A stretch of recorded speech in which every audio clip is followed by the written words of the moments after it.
बिस्मिल्लाहिर्रहमानिर्रहीम। Math 10th class exercise 5.1।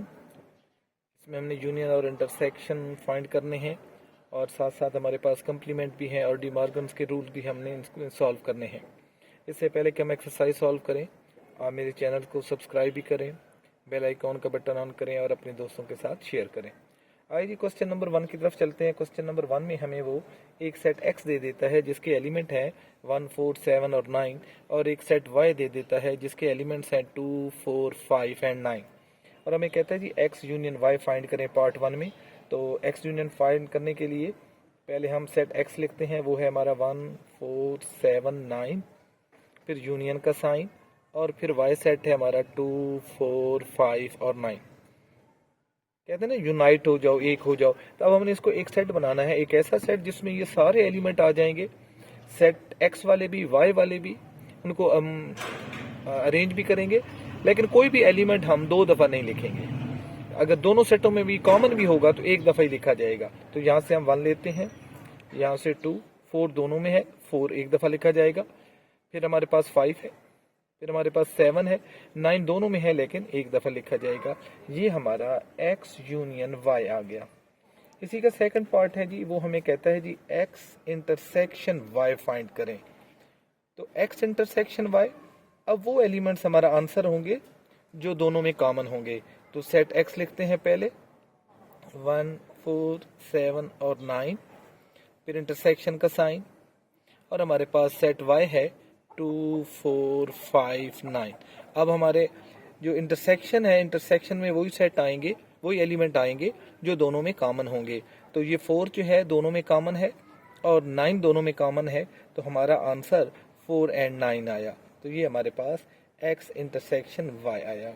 अगर वो हमें कहता है कि पार्ट 4 में हमें इसी तरह कहता है कि आप y इंटरसेक्शन x निकालें, तो तब भी सेम आएगा, बस सिर्फ जो है हमारे पास ये पार्ट 4 है, इसमें हमें कहते हैं जी आप फाइंड करें y इंटरसेक्शन x। तो बस फर्क सिर्फ ये होगा कि y सेट पहले लिखा जाएगा और x सेट बाद में लिखा जाएगा, लेकिन कॉमन दोनों में फिर भी यही होगा 4 एंड 9, और यही हमारा आंसर होगा। इसी तरह थर्ड पार्ट में वो हमें कहता है, थर्ड पार्ट में कहता है जी y यूनियन x निकालिए, तो वो भी यही आंसर आएगा, बस फर्क सिर्फ ये होगा कि y सेट पहले लिखा जाएगा, फिर यूनियन का साइन और x सेट लिखा जाएगा, और यूनियन में सारी एलिमेंट आ जाते हैं, किसी को रिपीट नहीं करेंगे। तो ये क्वेश्चन नंबर 1 हमने सॉल्व कर लिया। क्वेश्चन नंबर 2 है जी, इफ x इक्वल है सेट ऑफ प्राइम नंबर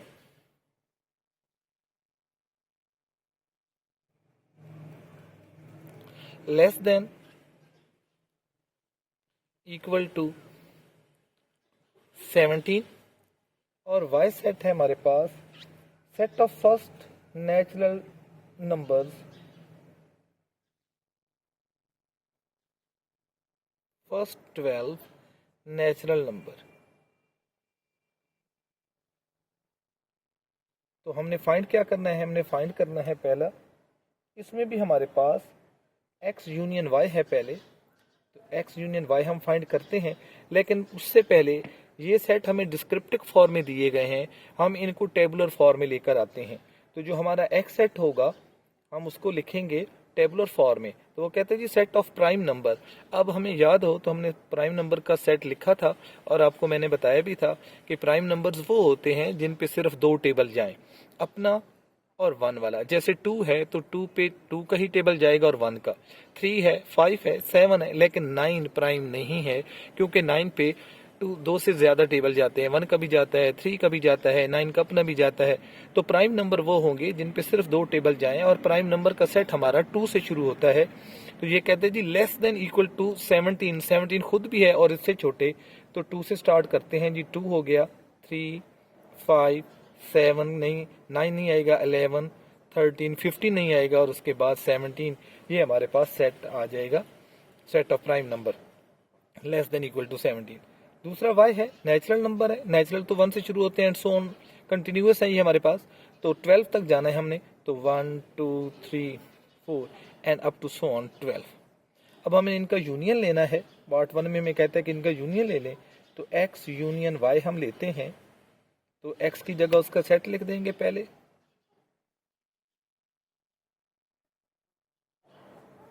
फिर यूनियन का साइन, और उसके बाद हम लिख देंगे नेचुरल नंबर का सेट जो अप टू हमारा 12 है। तो हमें पता है यूनियन में सारे एलिमेंट आ जाएंगे दोनों सेट के, और कोई एलिमेंट रिपीट नहीं होगा। तो 1 से लेकर 12 तक तो ये सारे ही आने हैं, अप टू 12। 12 के बाद हमने देखना है कि इसके पास जो है 12 के बाद 13 है और फिर 17 है। तो बस यही हमारा आंसर होगा। क्वेश्चन नंबर 2 के बाकी पार्ट्स इसी तरह है। एक्स यूनियन वाई हमने लिया है तो वो हमें कहता है जी वाई यूनियन आप एक्स निकालें और एक्स यूनियन एक्स निकालें। तो बाकी पार्ट्स में सॉल्व नहीं कर रहा, हम नेक्स्ट क्वेश्चन की तरफ चलते हैं, क्वेश्चन नंबर 3 की तरफ। और क्वेश्चन नंबर 3 में ये हमारे पास एक दिलचस्प क्वेश्चन है जिसमें हमें कहता है कि इफ x इक्वल टू 5, ये 5 हम इसको पढ़ते हैं, ये एम्प्टी सेट का साइन है। तो x हमारे पास एक एम्प्टी सेट है, जबकि y जो है वो हमें दे देता है सेट ऑफ इंटीजर, लेकिन पॉजिटिव इंटीजर्स, नेगेटिव नहीं के, सिर्फ पॉजिटिव इंटीजर हमने कंसिडर करने हैं। और एक सेट हमें t दे देता है जो कि ऑड नंबर है, लेकिन वो भी सिर्फ और सिर्फ पॉजिटिव ऑड नंबर का सेट है। अब हमसे कहता है जी आप फाइंड करें, पहले स्टेप में कहता है x यूनियन y। ये सारे यूनियन और इंटरसेक्शन के क्वेश्चन है, बहुत इजी हैं। तो अब हम देखें x की जगह हमारे पास 5 है एम्प्टी सेट, इसका यूनियन लेना है हमने y के साथ। तो y हमारा पॉजिटिव इंटीजर्स है, तो पॉजिटिव इंटीजर्स और खाली सेट को ऐड करें तो वही पॉजिटिव इंटीजर्स ही बचेंगे। तो हमारा आंसर भी पॉजिटिव इंटीजर आएगा, और हमने इसी तरह ही इसका आंसर देना है, ना कि नंबर्स लिखने हैं। तो ये हमारा सॉल्व हो गया। इसी तरह इसका एक और पार्ट सॉल्व करते हैं। इसमें हमें कहता है x और t का यूनियन लें। तो x और t का यूनियन भी उसी तरह सारे का सारा ऑड नंबर ही आएगा। ये पार्ट मैं नहीं सॉल्व कर रहा, और पार्ट सॉल्व कर लेते हैं जी इसका। इसमें हमें कहता है जी सारे इजी हैं, y इंटरसेक्शन t वाला हम एक पार्ट कर लेते हैं। लास्ट पार्ट है जी इसका y इंटरसेक्शन t। तो अब हमें पता है सेट ऑफ y जो है वो हमारे पास इंटीजर्स हैं, और वो भी सारे के सारे पॉजिटिव। इसका इंटरसेक्शन लेना है ऑड पॉजिटिव नंबर के साथ। अब आप देखें हमारा आंसर जो है पॉजिटिव ऑड आएगा। अब इसको मैं आप लोगों को समझा देता हूँ नंबर्स लेकर। अब आपको पता है सेट ऑफ इंटीजर पॉजिटिव जो है वो 1 2 3 एंड सो ऑन। जीरो ना पॉजिटिव होता है ना नेगेटिव, इसलिए मैंने जीरो को शामिल नहीं किया। अब ऑड नंबर का सेट है और वो पॉजिटिव, तो हमें पता है 1 3 5 7 एंड सो ऑन, 9 भी आएगा एंड सो ऑन। तो अब आप देखिए अगर हम इनका इंटरसेक्शन लेंगे तो 1 कॉमन है, 3 कॉमन है, 5 कॉमन आएगा, 7 कॉमन आएगा, 9 कॉमन आएगा। इसका मतलब है यही सेट कॉमन आएगा, और ये तो हमारे पास पॉजिटिव ऑड नंबर का सेट है, तो इसलिए इनका इंटरसेक्शन जो है वो हमारे पास पॉजिटिव ऑड नंबर ही आया। क्वेश्चन नंबर 4 जी, क्वेश्चन नंबर 4 में हमें सेट बिल्डर नोटेशन में सेट दे देता है और कहता है जी आप x यूनियन y सारे का कंप्लीमेंट फाइंड करें। तो पहले तो हम इस यूनिवर्सल सेट को लिखते हैं और सब सेट को हम टेबुलर फॉर्म में लिखते हैं। तो ये हमारा यू सेट जो होगा टेबुलर फॉर्म में, जरा इसको पढ़ते हैं। कहता क्या है जी x such that x belongs to natural number, है तो सारी natural. x is greater than 3, 3 से बड़ा है, 3 शामिल नहीं होगा, 3 से बड़ा 4 है, 5 है, 6 है। कहते हैं जी 25 और उससे छोटे equal to and less than 25। तो हम 4 से लेकर 4 5 6 and so on up to less than 25, तो 24 होगा, लेकिन इक्वल टू भी है तो अप टू 25 तक ही हम जाएंगे। फिर x सेट जो है वो हमें कहता है x is a prime number. ठीक है जी, हम अपने सेट ऑफ प्राइम नंबर को कंसिडर करना है, और x है कह रहा 8 से बड़े हैं और 25 से छोटे हैं। हमने वो वाले प्राइम नंबर लेने हैं जो इस पीरियड में आएंगे।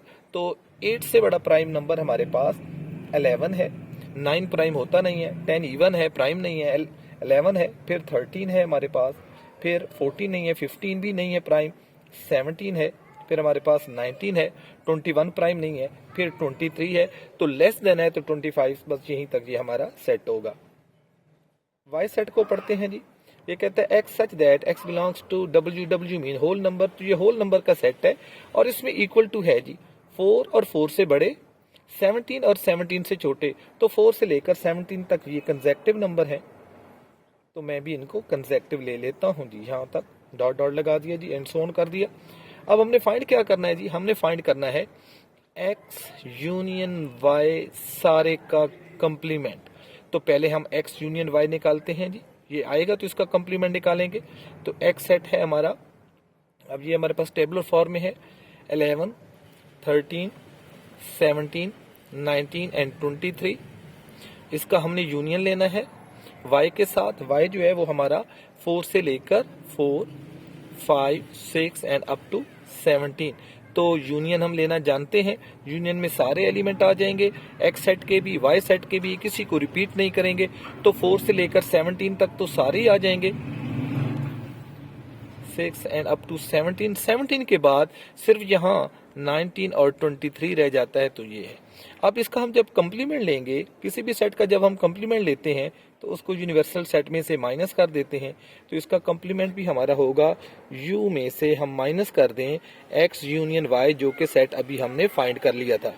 अब यूनिवर्सल सेट हमें दिया गया था और वो था हमारा 4, 5, 6 से लेकर 4, 5, 6 से कंसेक्टिव जाता है जी 25 तक। इसमें से हमने माइनस करना है x यूनियन y, वो भी हमारा 4, 5, 6 से लेकर 17 और फिर 19 और 23। अब इस यूनिवर्सल सेट में से ये वाले एलिमेंट निकालने हैं। 4 से लेकर 17 तक तो सारे निकल गए। यहाँ हमारे पास 17 के बाद 18 आएगा, 18 के बाद यहाँ हमारे पास 19, तो 19 यहाँ भी मौजूद है, 19 हम निकाल लेंगे, 20 रह जाएगा। फिर 21, 22, 23 यहाँ मौजूद है, निकाल देंगे, 24 और 25।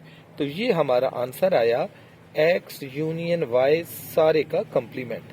कंप्लीमेंट को हम प्राइम से भी जाहिर करते हैं या फिर c भी लिख दें तो वो कंप्लीमेंट को ही जाहिर करता है।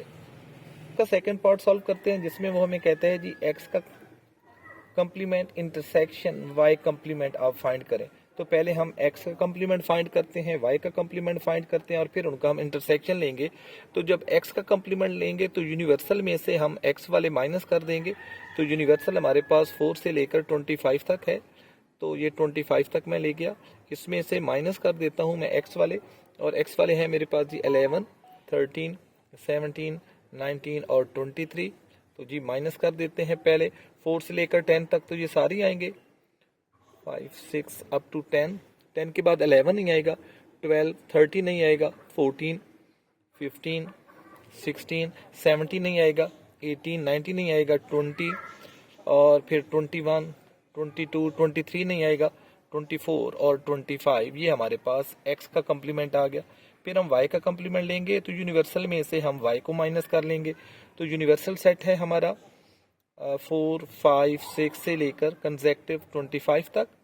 फिर माइनस कर देते हैं सेट y को, जो कि है हमारा 4 से लेकर 17 तक, 5, 6 एंड अप टू 17। तो 4 से 17 तक तो हम सारी सेट में से माइनस कर देंगे। बाकी 17 के बाद हमारे पास 18, 19, 20, 21, 22 एंड अप टू 25 तक ये जाएगा। अब हम इन दोनों का इंटरसेक्शन लेते हैं, x complement intersection y complement. x complement हमारे पास ये वाला सेट था और y कंप्लीमेंट हमारे पास ये वाला सेट है। इन दोनों में जो कॉमन होंगे वो हमारा आंसर होगा 4, 5, 6 से लेकर 10 तक, फिर 12, 14, 15, 16, 18 और 20 से लेकर 25 तक एक्सेप्ट 23। तो ये 22 तक और 23 छोड़ के 24, 25। और इसमें हमारे पास है इसके साथ इंटरसेक्शन का साइन, और ये हमारे पास है 18, 17, 20 और 21, 22 एंड अप टू 25 तक। तो अब दोनों में जो कॉमन होंगे वो हमारा आंसर होगा। हमें पता है कि ये सेट तो हमारा 18 से शुरू हो रहा है, तो 18 दोनों में है। फिर इसके बाद हमारे पास यहाँ रह जाएगा 18 के बाद 20 दोनों में नहीं है, 20 है, सॉरी 20 दोनों में है, 20 हो जाएगा। और फिर हमारे पास 21 है दोनों में, 22 है, 23 नहीं है, 24 है दोनों में और 25 है। तो ये हमारा आंसर आ जाएगा। क्वेश्चन नंबर 5 जी, क्वेश्चन नंबर 5 में हमें सेट x दे दिए गए जी, इवन नंबर है, जबकि सेट y में अगर बगौर हम देखें तो ये 4, 4 का डिफरेंस आ रहा है। तो 12 के बाद 16 ने आना है और 60 के बाद 20 नहीं आना है। तो हमने x में से y माइनस करना है। तो इंतहाई आसान सेट है ये हमारे पास, 2, 4, 6, 8 एंड अप टू ये 20 तक जाएगा। और इसमें से हमने माइनस करने हैं ये 4 निकाल लेना है, 8 निकाल लेना है, 12, 16, 20, 24 तो उसमें होगा नहीं। तो अब हमारे पास 4 चला जाए 2 रह जाएगा, 6 रह जाएगा, 8 के बाद 10 रह जाएगा, 12 चला गया तो 14 रह जाएगा, 16 बाहर चला गया तो 18 रह जाएगा, और ये हमारा x माइनस वाई आएगा। अगर y माइनस एक्स कहता है तो वो भी इसी तरह ये सेट पहले होगा और इसमें से हम ये वाले निकाल लेंगे, हमारा आंसर आ जाएगा। जी क्वेश्चन एक्सरसाइज 5.1 का क्वेश्चन नंबर 6 ये हमारे पास लास्ट क्वेश्चन है, और इस क्वेश्चन में वो हमें टेबुलर फॉर्म में ना ही डिस्क्रिप्टिव फॉर्म में सेट देता है, बल्कि कह देता है ए जो है वो n है, n से मुराद हमें पता है नेचुरल नंबर का सेट है, और सेट बी जो है वो w है, w से मुराद होल नंबर का सेट है। तो कहता है जी आप a माइनस बी फाइंड करें, और सेकंड पार्ट है इसी का, ये पार्ट फर्स्ट है इसका, और सेकंड पार्ट है इसका कि b माइनस a फाइंड करें। तो अब हम भी इनके सेट नहीं बनाएंगे, इसी तरह ही हम आंसर अपना देंगे। जब हम a minus B part 1 solve करने लगेंगे तो a की जगह हमें पता है सेट ऑफ नेचुरल नंबर है माइनस, और इसमें हमारे पास होल नंबर है। अब बेटा देखिए, जो हमारे पास होल नंबर का सेट होता है वो असल में जीरो और नेचुरल से मिलकर बना होता है। अगर नेचुरल में से सारे होल निकाल दें तो कुछ भी नहीं बचेगा, तो ये हमारा आंसर एम्प्टी ही आएगा। लेकिन जब हम इसका सेकंड पार्ट सॉल्व करेंगे, सेकंड में हमें कहता है कि b में से a निकालें, तो b हमारे पास होल नंबर है, होल में से हमने नेचुरल निकालना है। देखिए होल में से जब हम नेचुरल निकाल लेंगे तो हमारे पास ये जीरो बच जाएगा, तो ये जीरो अब एलिमेंट है। तो अब हमारे पास आंसर आया एक ऐसा सेट जिसका एलिमेंट जीरो है, तो ये हमारा आंसर होगा। हम इसको एम्प्टी सेट नहीं कह सकते, ये इसका एलिमेंट है। तो ये एक्सरसाइज बेटा हमने सारी सॉल्व कर ली। कल इंशाल्लाह हम एक्सरसाइज 5.2 को सॉल्व करेंगे। बिस्मिल्लाहिर्रहमानिर्रहीम। आज हम 10th क्लास के मैथ की एक्सरसाइज 5.2 जो यूनियन और इंटरसेक्शन से मुतल्लिक है वो हम सॉल्व करते हैं। उसका क्वेश्चन नंबर 1 ये हमने लिखा।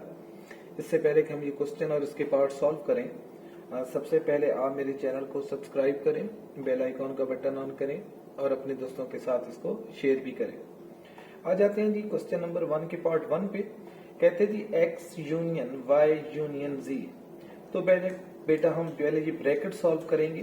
पहले हम y यूनियन z का सेट ढूंढेंगे। ये हमारे पास अलहदा y सेट है, हमारे पास z सेट है, लेकिन इनका यूनियन का सेट नहीं है हमारे पास। पहले हम इनका यूनियन फाइंड करेंगे और फिर उसका यूनियन लेंगे हम x के साथ। तो पहले हम y यूनियन z या z हम फाइंड करते हैं। तो y के एलिमेंट जो कि हमारे पास 0 इवन नंबर है सारे, और ये अप टू 20 तक जा रहे हैं जी इवन नंबर।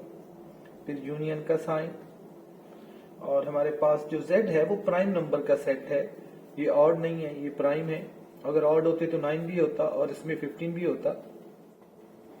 ये हमारे पास सेट आ गया प्राइम नंबर का।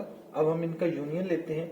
तो यूनियन में आपको पता है सारे ही एलिमेंट आ जाएंगे, इस सेट के भी और इस सेट के भी, और कोई एलिमेंट हम रिपीट नहीं करेंगे। तो हम स्टार्ट करेंगे जी 0 से। 2 यहां से हमने लिया, 3 यहां मौजूद है, 4 है, 5 है, 6 है, 7 है, 8 है, 9 दोनों में नहीं है। फिर 10 यहां मौजूद होगा, यहाँ 11 है, 12 यहां मौजूद होगा, 13 दोनों में है, 13 यहां से आएगा, 14 आएगा, 15 नहीं है, ना 15 यहाँ होगा और ना ही 15 यहाँ है। तो हमारे पास 16 है, 17 है, 18 है, फिर 19 है, 20 है, और 20 के बाद सिर्फ 23 रह जाता है जो कि इस सेट में मौजूद है। अब हमने ये वाला सेट फाइंड कर लिया, तो इसका यूनियन अब हम x के साथ लेंगे। तो x union y union z set. तो हमारे पास x सेट हमें गिवन था, वो ऑड नंबर थे सारे और अप टू 19 है।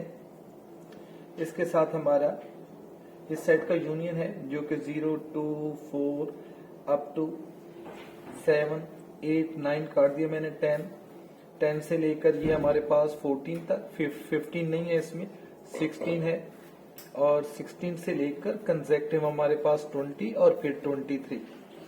जब हम इनका यूनियन लेंगे तो अब 0 1 यहां से शामिल हो जाएगा। तो 1 2, तो अब इसमें 15 जरूर होगा क्योंकि ये ऑड नंबर है, 9 भी होगा, 15 भी होगा। तो 1 2 3 से लेकर कंसेक्टिव ये हमारे पास 20 तक आ जाएंगे, और फिर हमारे पास सिर्फ 23 रह जाएगा जो कि इसका हिस्सा बन जाएगा। और ये हमने इसका पार्ट 1 सॉल्व कर लिया। सेकंड पार्ट भी यूनियन वाला था और बिल्कुल सेम था, तो सेकंड पार्ट को छोड़ के हम थर्ड पार्ट की तरफ आ जाते हैं। इसमें इंटरसेक्शन है, तो बेटा इसमें भी पहले हम करेंगे इसी ब्रैकेट को ही सॉल्व। पहले हम y और z का इंटरसेक्शन ढूंढेंगे, जो रिजल्ट हमारा आएगा उसका हम इंटरसेक्शन लेंगे सेट x के साथ। तो सबसे पहले हम ये ब्रैकेट वाला सॉल्व करते हैं, y और z का हम इंटरसेक्शन लेते हैं। तो y सेट के एलिमेंट है हमारे पास, इवन नंबर है सारे के सारे, 8 से लेकर ये 20 तक जा रहा है जी, और इंटरसेक्शन का साइन। और फिर हमारे पास z सेट जो है वो प्राइम नंबर है, और इसमें हम देखते हैं कि हमारे पास क्या कॉमन आता है। तो हमें पता है जब भी हम इंटरसेक्शन लेते हैं तो सिर्फ इंटरसेक्शन में वही एलिमेंट आते हैं जो दोनों सेट में कॉमन हो। तो इन दोनों सेट में सिवाय 2 के और कुछ कॉमन नहीं है। 2 यहाँ भी है, यहाँ भी है, यहाँ सारे इवन नंबर आएंगे तो यहाँ इवन और कोई है ही नहीं सिवाय 2 के। तो ये 2 ही हमारा इसका रिजल्ट आ गया। अब हम इसका इंटरसेक्शन लेंगे, इस रिजल्ट जो हमारे पास आया सेट का x के साथ। तो x का इंटरसेक्शन लेते हैं हम y इंटरसेक्शन z के साथ। तो x सेट पहले लिखेंगे, और x सेट हमारा सारे का सारा ऑड नंबर है, और ये ऑड नंबर अप टू 19 तक है। इंटरसेक्शन में ये वाला सेट है, तो इस सेट को हमने फाइंड कर रखा है। ये हमारे पास सिर्फ एक ही एलिमेंट पर है, मुश्तमिल है, सिंगलटन सेट है जिसका एलिमेंट 2 है। तो अब इन दोनों में से जो हमने कॉमन लेना है, तो इन दोनों में से कोई भी एलिमेंट कॉमन नहीं है, बस हमारा एम्प्टी सेट जो है वो आंसर आएगा। क्वेश्चन नंबर 1 के बाकी पार्ट सेम है, तो क्वेश्चन नंबर 1 का पार्ट 7 हम सॉल्व करते हैं, जिसमें यूनियन और इंटरसेक्शन दोनों आ रहे हैं।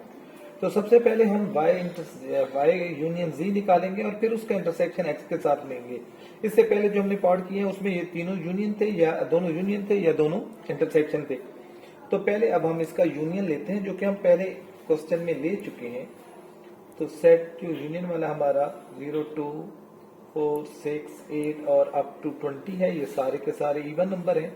इसका यूनियन लेना है हमने प्राइम नंबर के साथ, जो कि 2, 3, 5, 7, 11, 13, 17 और 19 और 23 तक है जी। तो यूनियन में हमें पता है सारे एलिमेंट आ जाते हैं।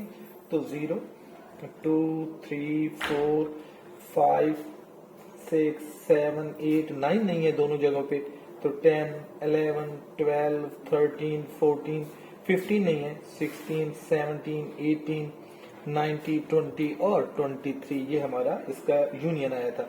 अब हम इसका इंटरसेक्शन लेंगे, x intersection y union z। तो x हमारा जो सेट है वो ऑड नंबर पर मुश्तमिल है, 1, 3, 5, 7 एंड अप टू 19, और इसका इंटरसेक्शन हम लेंगे इस सेट के साथ, जो कि हमारा है 0, 2, 3 अप टू हमारे पास 8, फिर 9 नहीं है, 10, और फिर हमारे पास अप टू 14, 16 से शुरू होगा और 16 से लेकर 20 तक और फिर 23। अब इंटरसेक्शन में वही एलिमेंट आएंगे जो दोनों में हो, 1 दोनों में नहीं है, तो 3 आएगा, 5 आएगा, 7 आएगा, 9 नहीं है दोनों में, तो फिर 11 आएगा, फिर हमारे पास 13 दोनों में है, फिर हमारे पास 17 दोनों में है, और फिर हमारे पास 19 दोनों में है। तो ये हमारा सेट आएगा। देखिए 19 से बाद वाले इस सेट में नहीं है, तो कॉमन नहीं आ सकते। और यहाँ हमें पता है कि इसके ये जो सेट जब हमने लिखा था, तो इस सेट के अंदर कहीं भी हमारे पास 15 नहीं था, 9 नहीं था, तो हमने वो वाले एलिमेंट छोड़ दिए और ये हमारा आंसर आया। क्वेश्चन नंबर 2, क्वेश्चन 2 में सेट ए, बी और सी दे दिए, जो तीनों छोटे छोटे सेट हैं, और हमसे पार्ट 1 में कहता है जी आप इनका ए इंटरसेक्शन बी निकालिए और प्रूव कीजिए कि ए इंटरसेक्शन बी जो है वो बी इंटरसेक्शन ए के इक्वल आता है। तो हम लेफ्ट हैंड साइड पहले ले लेते हैं और ए इंटरसेक्शन बी निकालते हैं। तो ए की जगह उसका सेट निकलते हैं। ए हमारे पास कंसेक्टिव है जी 1, 2, 3, 4, 5, 6 तक। इसका इंटरसेक्शन हमने लेना है सेट बी के साथ, जो कि इवन नंबर है 2, 4, 6, 8। तो हमें पता है इंटरसेक्शन में वही एलिमेंट आते हैं जो दोनों में कॉमन हो। तो हमारे पास 2 दोनों सेट्स में मौजूद है, 2 कॉमन है, 4 दोनों में मौजूद है, और उसके बाद 6 मौजूद है। तो ये हमारे पास लेफ्ट हैंड साइड हो गई। तो राइट, और इसको हम आंसर नंबर 1 कह देते हैं। अब हम राइट हैंड साइड पे आ जाते हैं और उसमें हम बी इंटरसेक्शन ए लेते हैं। अब सेट बी को पहले लिखेंगे, इवन नंबर का सेट पहले आ जाएगा। इसका हम इंटरसेक्शन लेंगे नेचुरल नंबर के साथ जो अप टू 6 है। अब भी कॉमन ही हमने निकालने हैं, तो कॉमन हमारे पास वही 2 है, 4 है, 6 है। ये हमारा आंसर सेकंड हो गया। हम लिख सकते हैं फ्रॉम 1 एंड 2 दोनों आंसर सेम है, लेफ्ट हैंड साइड इक्वल है राइट हैंड साइड के, यानी ए इंटरसेक्शन बी इक्वल है बी इंटरसेक्शन ए के। क्वेश्चन नंबर 2 का थर्ड पार्ट, ये हमने इस पे प्रॉपर्टी अप्लाई हो रही है जी। ये है जी distributive property of intersection over union. तो लेफ्ट हैंड साइड में है हमारे पास A intersection B union C, तो इसको हम सॉल्व करेंगे पहले और बाद में फिर हम राइट हैंड साइड सॉल्व करेंगे और ये इक्वल आना चाहिए। तो हम क्वेश्चन सॉल्व करते हैं जी। लेफ्ट हैंड साइड ले लेते हैं और उसमें भी हम सबसे पहले ये ब्रैकेट वाला सॉल्व करेंगे कि बी इंटर यूनियन सी वाला सेट ढूंढेंगे। तो सेट बी हमारे पास इवन नंबर है, इसका हमने यूनियन लेना है सेट सी के साथ जो कि है 1, 4 और 8। तो इनका यूनियन आया हमारे पास, यूनियन में सभी आ जाते हैं, तो 1, 2, 4, 6 और 8, ये इनका यूनियन आ गया। अब इसका इंटरसेक्शन हम ए के साथ लेंगे, तो A intersection B union C. तो सेट ए के एलिमेंट है हमारे पास कंसेक्टिव अप टू 6, तो इंटरसेक्शन हमने लेना है। तो यहां हमारे पास है जी 1, 2, 4, 6 और 8।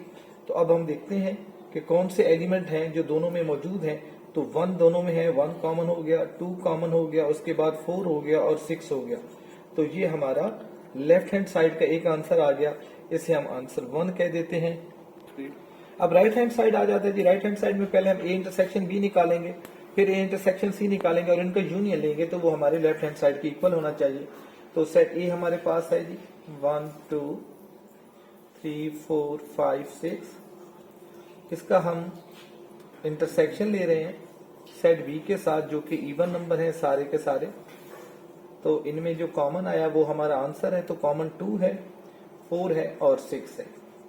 फिर हम ए बी इसके बाद ए इंटरसेक्शन सी लेते हैं जी, और सेट ए तो हमारा यही रहेगा 1, 2, 3, 4, 5, 6। इसका इंटरसेक्शन लेते हैं सेट सी के साथ, तो सेट सी है 1, 4, 8। तो अब इनका जो है वो कॉमन एलिमेंट 1 है और सिर्फ 4 है।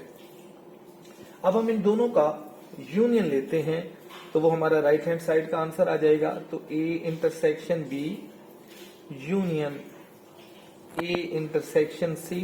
तो ए इंटरसेक्शन बी जो है वो हमारा आंसर है 2, 4, 6, और इसका इंटरसेक्शन जब हम लेंगे 1, 4 के साथ, तो इन दोनों में इंटरसेक्शन नहीं सॉरी यूनियन, तो यूनियन में सभी एलिमेंट आ जाते हैं, किसी को रिपीट नहीं करते। तो हमारा 1, 2, 4, 6 और ये हमारा सेकंड आंसर आया। तो दोनों आंसर सेम आए हमारे from 1 and 2, left hand side equal आई राइट हैंड साइड के, यानी A intersection B union C equal आया A intersection B union A intersection C के। जी question number 3, set universal set हमें दे देता है, सेट ए और बी दे दिया उसने, और अब हमने डी मॉर्गन्स लॉ को वेरीफाई करना है। ये इंतहाई अहम सवाल है इस एक्सरसाइज का, अक्सर पेपर में डी मॉर्गन्स लॉ ही कोई प्रूफ करना आता है। तो अब हम इसका पार्ट फर्स्ट सॉल्व करते हैं, जिसमें वो हमें कहता है ए यूनियन बी सारे का कंप्लीमेंट इक्वल है, A complement intersection B complement. तो हम पार्ट 1 पहले करते हैं और उसके बाद फिर पार्ट 2 सॉल्व करेंगे। तो पार्ट 1 में हम देखें तो हमने ए यूनियन बी का कंप्लीमेंट लेना है। तो सबसे पहले हम लेफ्ट हैंड साइड लेते हैं और लेफ्ट हैंड साइड में भी हम पहले ए यूनियन बी निकालेंगे। तो ए यूनियन बी, तो सेट ए के एलिमेंट है हमारे पास 1, 3, 5, 7, 9, ये सारे ऑड नंबर हैं।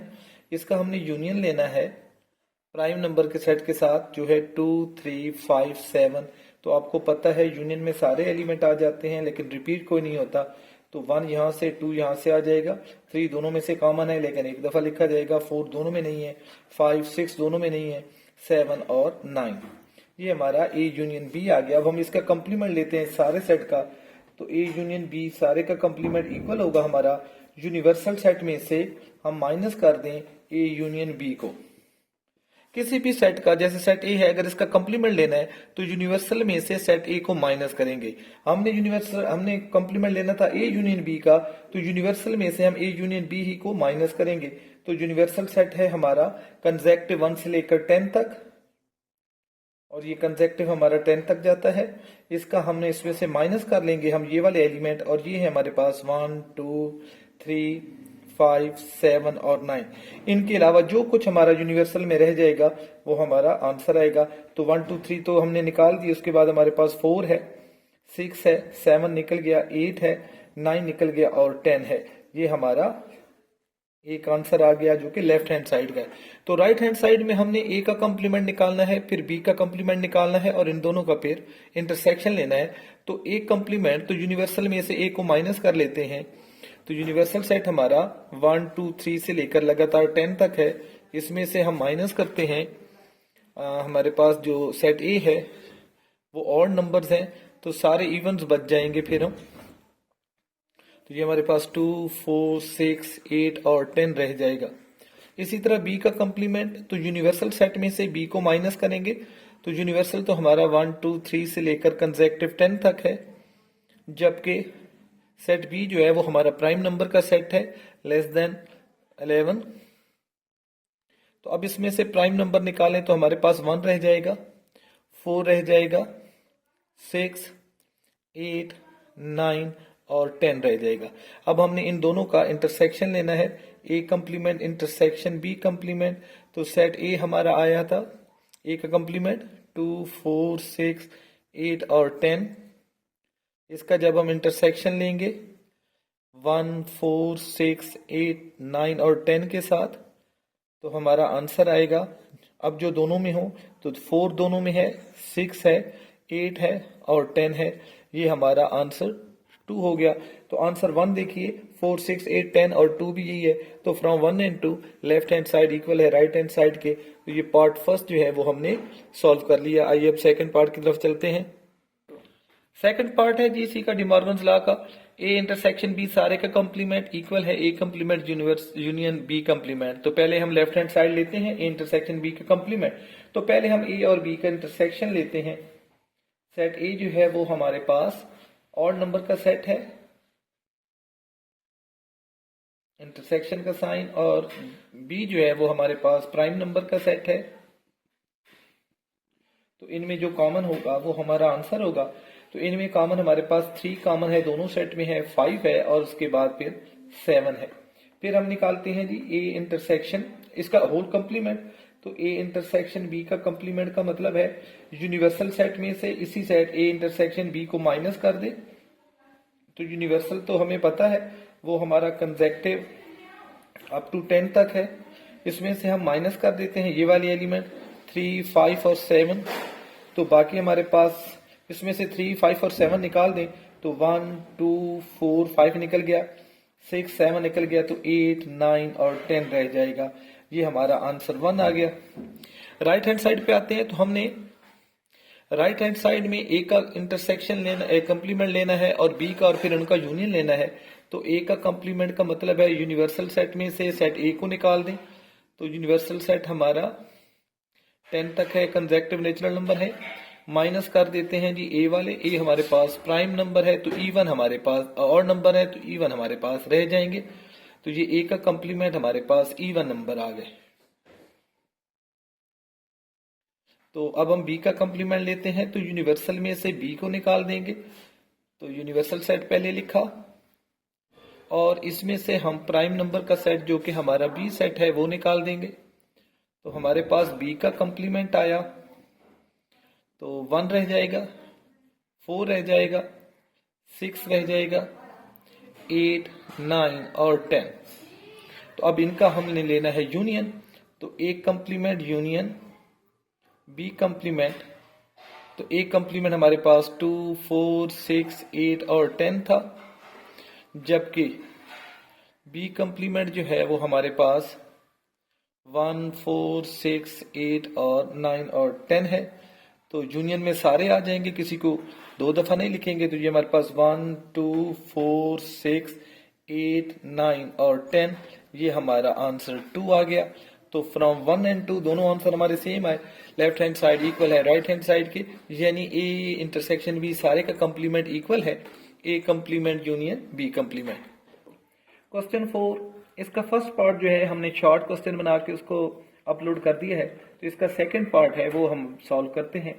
तो सेकंड पार्ट में लेफ्ट हैंड साइड है, कहते हैं y में से x को माइनस करें, तो हम लेफ्ट हैंड साइड ले लेते हैं y माइनस एक्स, तो y सेट है हमारा 1 3, ये हमारे पास और नंबर है 1 3 7 9 11 13 15 17, और इसमें से हमने माइनस कर लेना है x को, x हमारा है 1 3 7 9 15 18 और 20, तो जी ये हमारे पास आएगा जो 1 निकाल दिया हमने, 3 निकाल दिया 5 रह जाएगा, 7 निकाल दिया 9 निकाल दिया, हमारे पास 11 रह जाएगा, हमने 13 रह जाएगा, और 15 निकाल दिया तो हमारे पास 17 रह जाएगा। ये हमारे पास x माइनस वाई आया।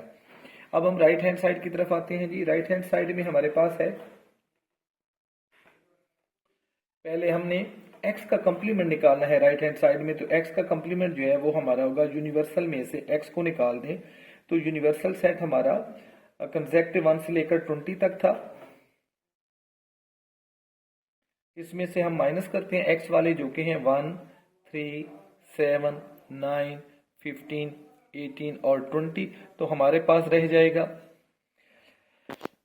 2 रह जाएगा, 4 रह जाएगा, 6 8 10, 10 के बाद हमारे पास कंसेक्टिव रहेंगे जी 11 12 13 14 और 15 निकल गया तो उसके बाद हमारे पास 16 17 रहेगा, 18 निकल गया तो 19 और 20 चला जाएगा। तो ये हमारे पास x का कंप्लीमेंट आया। बिस्मिल्लाहिर्रहमानिर्रहीम। मैं 10th क्लास और इसका एक अहम टॉपिक आज हम डिस्कस करेंगे और वो है जी वेन डायग्राम। तो वेन डायग्राम से हम इंटरसेक्शन दो सेट्स का, उनका यूनियन, और फिर इसी तरह हम जो हमारे पास डी मॉर्गन्स लॉ है उनको हम वेरीफाई करते हैं वेन डायग्राम से। तो जब भी हम वेन डायग्राम बनाते हैं बेटा, तो सबसे पहले तो हम उन सेट्स को पहचानते हैं कि वो सेट कैसे हैं। जिन सेट्स का हमने यूनियन लेना है या इंटरसेक्शन लेना है, पहले उन सेट्स को पहचानेंगे, क्या वो डिसजॉइंट सेट हैं या वो हमारे पास ओवरलैपिंग सेट हैं या एक सेट दूसरे का सबसेट है। तो सबसे पहले हम लेते हैं कि जब हमारे पास डिसजॉइंट सेट हो, तो ये 1 हम पहले लेते हैं डिसजॉइंट सेट के लिए। ऐसे दो सेट जिसमें कोई भी एलिमेंट कॉमन नहीं होगा वो हमारे लिए डिसजॉइंट सेट होंगे। तो फॉर एग्जांपल हमारे पास एक सेट ए है जो कि ऑड नंबर पर मुश्तमिल है अप टू 10 तक, ये ऑड नंबर्स हैं, अप टू 9 तक जाएगा ये, और एक सेट बी है जो कि इवन नंबर पर मुश्तमिल है 2 4 6 एंड अप टू 10। अब इन दो सेट के दरमियान कोई भी ऐसा एलिमेंट नहीं है जो दोनों में हो, तो ये दोनों डिसजॉइंट सेट हैं। जब दोनों डिसजॉइंट सेट होंगे तो इनके लिए जब हम वेन डायग्राम बनाएंगे, एक तो जब भी यूनिवर्सल सेट हम बनाएंगे वो हम एक रेक्टेंगल ले लेंगे, ये रेक्टेंगल हमारी यूनिवर्सल सेट को शो करेगी। तो यहाँ हमारे पास यूनिवर्सल सेट जो है वो 1 से लेकर 10 तक नेचुरल नंबर है अप टू 10 तक। तो ये यूनिवर्सल सेट जो है वो हमेशा हम एक रेक्टेंगल से रिप्रेजेंट करेंगे। अब ये दोनों सेट हमारे पास डिसजॉइंट सेट हैं, तो फिर हम इनको अलग-अलग बनाएंगे। सेट ए हम ये एक सर्कल में शो कर देंगे और ये अलग सेट बी बना लेंगे। अब जब हम इनका यूनियन लेंगे या इंटरसेक्शन लेंगे, तो सबसे पहले हम इनको पहचान करके इस तरह की डायग्राम बनाएंगे, उसके बाद हम उनका यूनियन और इंटरसेक्शन लेंगे। अब आ जाते हैं जी, अगर हमारे पास ओवरलैपिंग सेट हो तब ओवरलैपिंग सेट के लिए हमारे पास सेकंड जो स्टेप है वो ओवरलैपिंग सेट है, यानी एक सेट के कुछ एलिमेंट दूसरे में कॉमन हो। तो यूनिवर्सल सेट फिर मैं वही ले लेता हूं 1 2 3 से लेकर कंसेक्टिव 10 तक, ये हमारे पास यूनिवर्सल सेट है। अब सेट ए जो है वो हमारे पास कुछ इस तरह है 2 3 5 और 7 है, और सेट बी जो है वो हमारे पास है जी 1 3 5 7 9। अब आप देखें ये सेट ए और बी में 3 भी कॉमन है, 5 भी कॉमन है, 7 कॉमन है, 2 दोनों में कॉमन नहीं है, 9 इसमें कॉमन नहीं है, 1 कॉमन नहीं है। तो ये सारे का सारा इसका सबसेट भी नहीं है, लेकिन इनमें कुछ मुश्तरक है। जब हम इसके लिए वेन डायग्राम बनाने लगेंगे तो यूनिवर्सल सेट तो वो इसी तरह हम फिर एक रेक्टेंगल ही लेंगे जो कि यूनिवर्सल सेट को रिप्रेजेंट करेगी, लेकिन सेट और ए और बी को जब हम बनाएंगे तो ओवरलैप करेंगे। सेट ए और बी अलहदा अलहदा नहीं बनेंगे, इस तरह ओवरलैप करेंगे इनको, और जो एलिमेंट दोनों में हैं जैसे 3 है, 5 है, 7 है, वो फिर हमारा ये वाला पोर्शन इसमें कॉमन आ जाएगा। ये तो हो गया हमारा ओवरलैपिंग के लिए। जब भी ओवरलैपिंग दो सेट होंगे और हम वेन डायग्राम बनाने लगेंगे, चाहे हमें उनका यूनियन लेना है चाहे हमें उनका इंटरसेक्शन लेना है, तो डायग्राम इस तरह की बनेगी। अब आ जाते हैं जी थर्ड और लास्ट की तरफ। जब हमारे पास दोनों सेट जो है वो एक सेट जो है दूसरे का सबसेट हो, फिर वेन डायग्राम में हम पहले डायग्राम किस तरह की बनाएंगे। ये यूनिवर्सल सेट होगा। नंबर 3 पे हमारे पास है जी सबसेट। एक सेट जो है वो दूसरे का सबसेट है। यूनिवर्सल सेट को मैंने वही रहने दिया। अब सेट ए मैं ले लेता हूं और ये हमारे पास कोई सेट है और ये है जी 2, 4 और 5, जबकि सेट बी जो है उसके एलिमेंट हैं 1, 2, 3, 4, 5 और 8। अब आप देखिए इसका हर एलिमेंट, सेट ए का हर एलिमेंट सेट बी में मौजूद है, तो सेट ए जो है वो सबसेट है सेट बी का, बी इसका सुपरसेट है। तो इसके लिए जब हम वेन डायग्राम बनाएंगे तो सबसे पहले वेन डायग्राम के लिए आपको पता है जो यूनिवर्सल सेट है वो तो हम रेक्टेंगल से ही रिप्रेजेंट करेंगे। ये रेक्टेंगल यूनिवर्सल सेट को जाहिर कर रहा है। जब ए और बी बनाएंगे तो बी सेट को बड़ा सेट बनाएंगे और ए सेट उसका सबसेट होगा, तो उसकी गोद में हम उसको रख देंगे। ये सेट हमारा बी होगा और ये सेट हमारा ए होगा और ये हमारा बी होगा, क्योंकि ये इसका सबसेट है। तो इस तरह हम डायग्राम बनाएंगे। अब आइए एक सवाल सॉल्व करते हैं, क्वेश्चन सॉल्व करते हैं, जिसमें हम दो सेट जो हैं उनका हम यूनियन लेते हैं। चलिए इसी को हम मुकम्मल तौर पे सॉल्व कर लेते हैं कि ए और बी का हमने यूनियन लेना है और फिर ए और बी का इंटरसेक्शन लेना है। तो सबसे पहले मैं ए यूनियन बी लेना चाह रहा हूं। तो ए यूनियन बी, इसके लिए जब हम वेन डायग्राम बनाएंगे तो सबसे पहले तो हमने डायग्राम ऐसे ही बनानी है। अब हम देखते हैं कि जब हम इनका यूनियन लेंगे तो यूनियन में तो सारे एलिमेंट आ जाते हैं, तो सारे एलिमेंट तो सेट बी में है, तो सारे का सारा सेट बी जो है वो हमारा आंसर होगा। तो वेन डायग्राम या तो हम सारे में डॉट लगा दें या फिर हम ऐसे वर्टिकल लाइन लगा दें, और ये जो वर्टिकल लाइन है ये हमारा ए यूनियन बी जो है इक्वल टू वर्टिकल लाइन। तो ये वर्टिकल लाइंस जो हैं ये हमारा ए यूनियन बी को रिप्रेजेंट कर रही हैं। अगर हमने इनका इंटरसेक्शन लेना होगा, ए इंटरसेक्शन बी लेंगे, तो डायग्राम तो ऐसे ही हमने बनानी है, क्योंकि ये दोनों सेट, एक सेट दूसरे का सबसेट है, तो ये यूनिवर्सल सेट हम रिप्रेजेंट कर देंगे। और फिर जब हम इनका सबसेट लेंगे तो सेट बी ऐसे बनाएंगे, सेट ए उसकी गोद में रखेंगे। अब ये सेट बी है, ये ए है। जब इंटरसेक्शन लेंगे तो आपको पता है यही एलिमेंट कॉमन आएंगे, यानी कि सेट ए ही कॉमन है। तो फिर हम सिर्फ सेट ए को जो है वो कलर कर दें, लाइन लगा दें, डॉट लगा दें, जो चाहे हम अपनी मर्जी कर सकते हैं यहाँ जैसा चाहे। तो ये सेट ए जो है ये हमारा दोनों में कॉमन आ रहा है, तो हम ए इंटरसेक्शन बी जो है वो हम कलर पोर्शन कह देते हैं, ये हमारा आंसर आएगा। बिस्मिल्लाहिर्रहमानिर्रहीम। आज हम डी मॉर्गन्स लॉ को वेन डायग्राम से सॉल्व करते हैं। ये हमारे पास 10th क्लास की एक्सरसाइज 5.3 है, उसका क्वेश्चन नंबर 3 है, वो मैंने लिख लिया है क्वेश्चन के। यूनिवर्सल सेट हमारा एक नेचुरल सेट है और सेट ए जो है वो एम्प्टी सेट है, 5 मीन एम्प्टी सेट है, और बी जो है वो हमारा प्राइम नंबर का सेट है। तो इस सेट को हमने सॉल्व करना है, इस क्वेश्चन को हमने सॉल्व करना है बाय वेन डायग्राम। तो वेन डायग्राम के लिए हम पहला रूल अप्लाई करते हैं डी मॉर्गन्स का कि ए इंटरसेक्शन बी सारे का कंप्लीमेंट इक्वल होता है A complement union B complement. अब हम इसको सॉल्व करते हैं by Venn diagram. Venn diagram में बेटा अभी मैंने जो पहली वीडियो हमने बनाई थी इसके बारे में, तो मैंने आपको ये समझाया था कि जब भी वेन डायग्राम बनाते हैं तो सेट को पहचानते हैं कि क्या वो सेट हमारे पास डिसजॉइंट सेट हैं, ओवरलैपिंग सेट हैं, या एक सेट दूसरे का सबसेट है। तो उसी के मुताबिक हम उसकी यूनिवर्सल सेट और सेट्स बनाते हैं। तो यहाँ हम देखें तो ये सेट ए एम्प्टी है, बी जो है वो प्राइम नंबर है, इनमें कुछ भी कॉमन नहीं है, तो ये दोनों डिसजॉइंट सेट हैं। तो जो डिसजॉइंट सेट के लिए हमने डायग्राम बनाई थी वैसे ही हम वेन डायग्राम बनाएंगे। तो लेफ्ट हैंड साइड के लिए हम लेते हैं, तो सबसे पहले हम एक यूनिवर्सल सेट लेंगे जो कि हम एक रेक्टेंगल से जाहिर करते हैं। अब ये दोनों सेट हमारे पास एम्प्टी सेट हैं, दोनों सेट डिसजॉइंट सेट हैं, तो हम इनको अलग-अलग बनाएंगे ए और बी को, इनमें कुछ भी कॉमन नहीं है। तो अब जब हम इनका इंटरसेक्शन लेंगे तो वो एम्प्टी होगा। जब हम एम्प्टी सेट को यूनिवर्सल में से निकालेंगे तो जब हम ए इंटरसेक्शन बी लेंगे तो हमें पता है ए और बी में कुछ भी कॉमन नहीं है, तो हमारा एम्प्टी सेट आएगा आंसर। और जब हम एम्प्टी सेट को यूनिवर्सल सेट में से निकालेंगे तो हमारा कंप्लीमेंट आएगा। तो यूनिवर्सल में से कुछ ना निकालें तो सारा ही हमारा आंसर होगा। तो ये लाइन पोर्शन जो हॉरिजॉन्टल लाइन पोर्शन है, ये हमारा आंसर आएगा ए इंटरसेक्शन बी का। तो हम इसको लिखेंगे ए इंटरसेक्शन बी सारे का कंप्लीमेंट इक्वल है हॉरिजॉन्टल लाइन पोर्शन। तो ये सारा ही है, तो हमारा आंसर लेफ्ट हैंड साइड का ये आएगा। राइट हैंड साइड में जाते हैं तो हमने राइट हैंड साइड में, हमारे पास लेफ्ट हैंड साइड थी, राइट हैंड साइड में डायग्राम तो वैसे ही हम बनाएंगे। ये हमारा यूनिवर्सल सेट होगा, दोनों सेट डिसजॉइंट थे तो हम सेट भी डिसजॉइंट ही बनाएंगे, अलग-अलग सेट बनाएंगे। ये सेट ए होगा, ये सेट हमारा बी होगा। पहले हम ए का कंप्लीमेंट लेते हैं। ए का कंप्लीमेंट का मतलब है ए के अलावा बाकी जो कुछ यूनिवर्सल सेट में है, यानी ए को छोड़ देंगे और बाकी सारा हमारा आंसर होगा वो ए कंप्लीमेंट को जाहिर करेगा। तो वो मैं हॉरिजॉन्टल लाइन लगा देता हूं। जो ए को अब छोड़ देना है, ए के अलावा जो कुछ है वो हमारा ए कंप्लीमेंट है।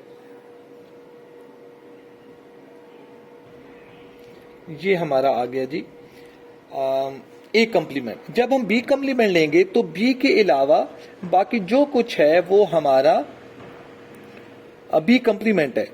जो यूनिवर्सल में से इस बी को हमने निकाल लेना है, इसको छोड़ देना है इस सेट बी को, और बाकी सारा हमारा आंसर है। तो इस मर्तबा मैं वर्टिकल लाइन लगा देता हूं। अब वर्टिकल लाइन सेट ए में आएंगी क्योंकि सेट ए जो है समझ लीजिए अब यहां हमारे पास मौजूद नहीं है।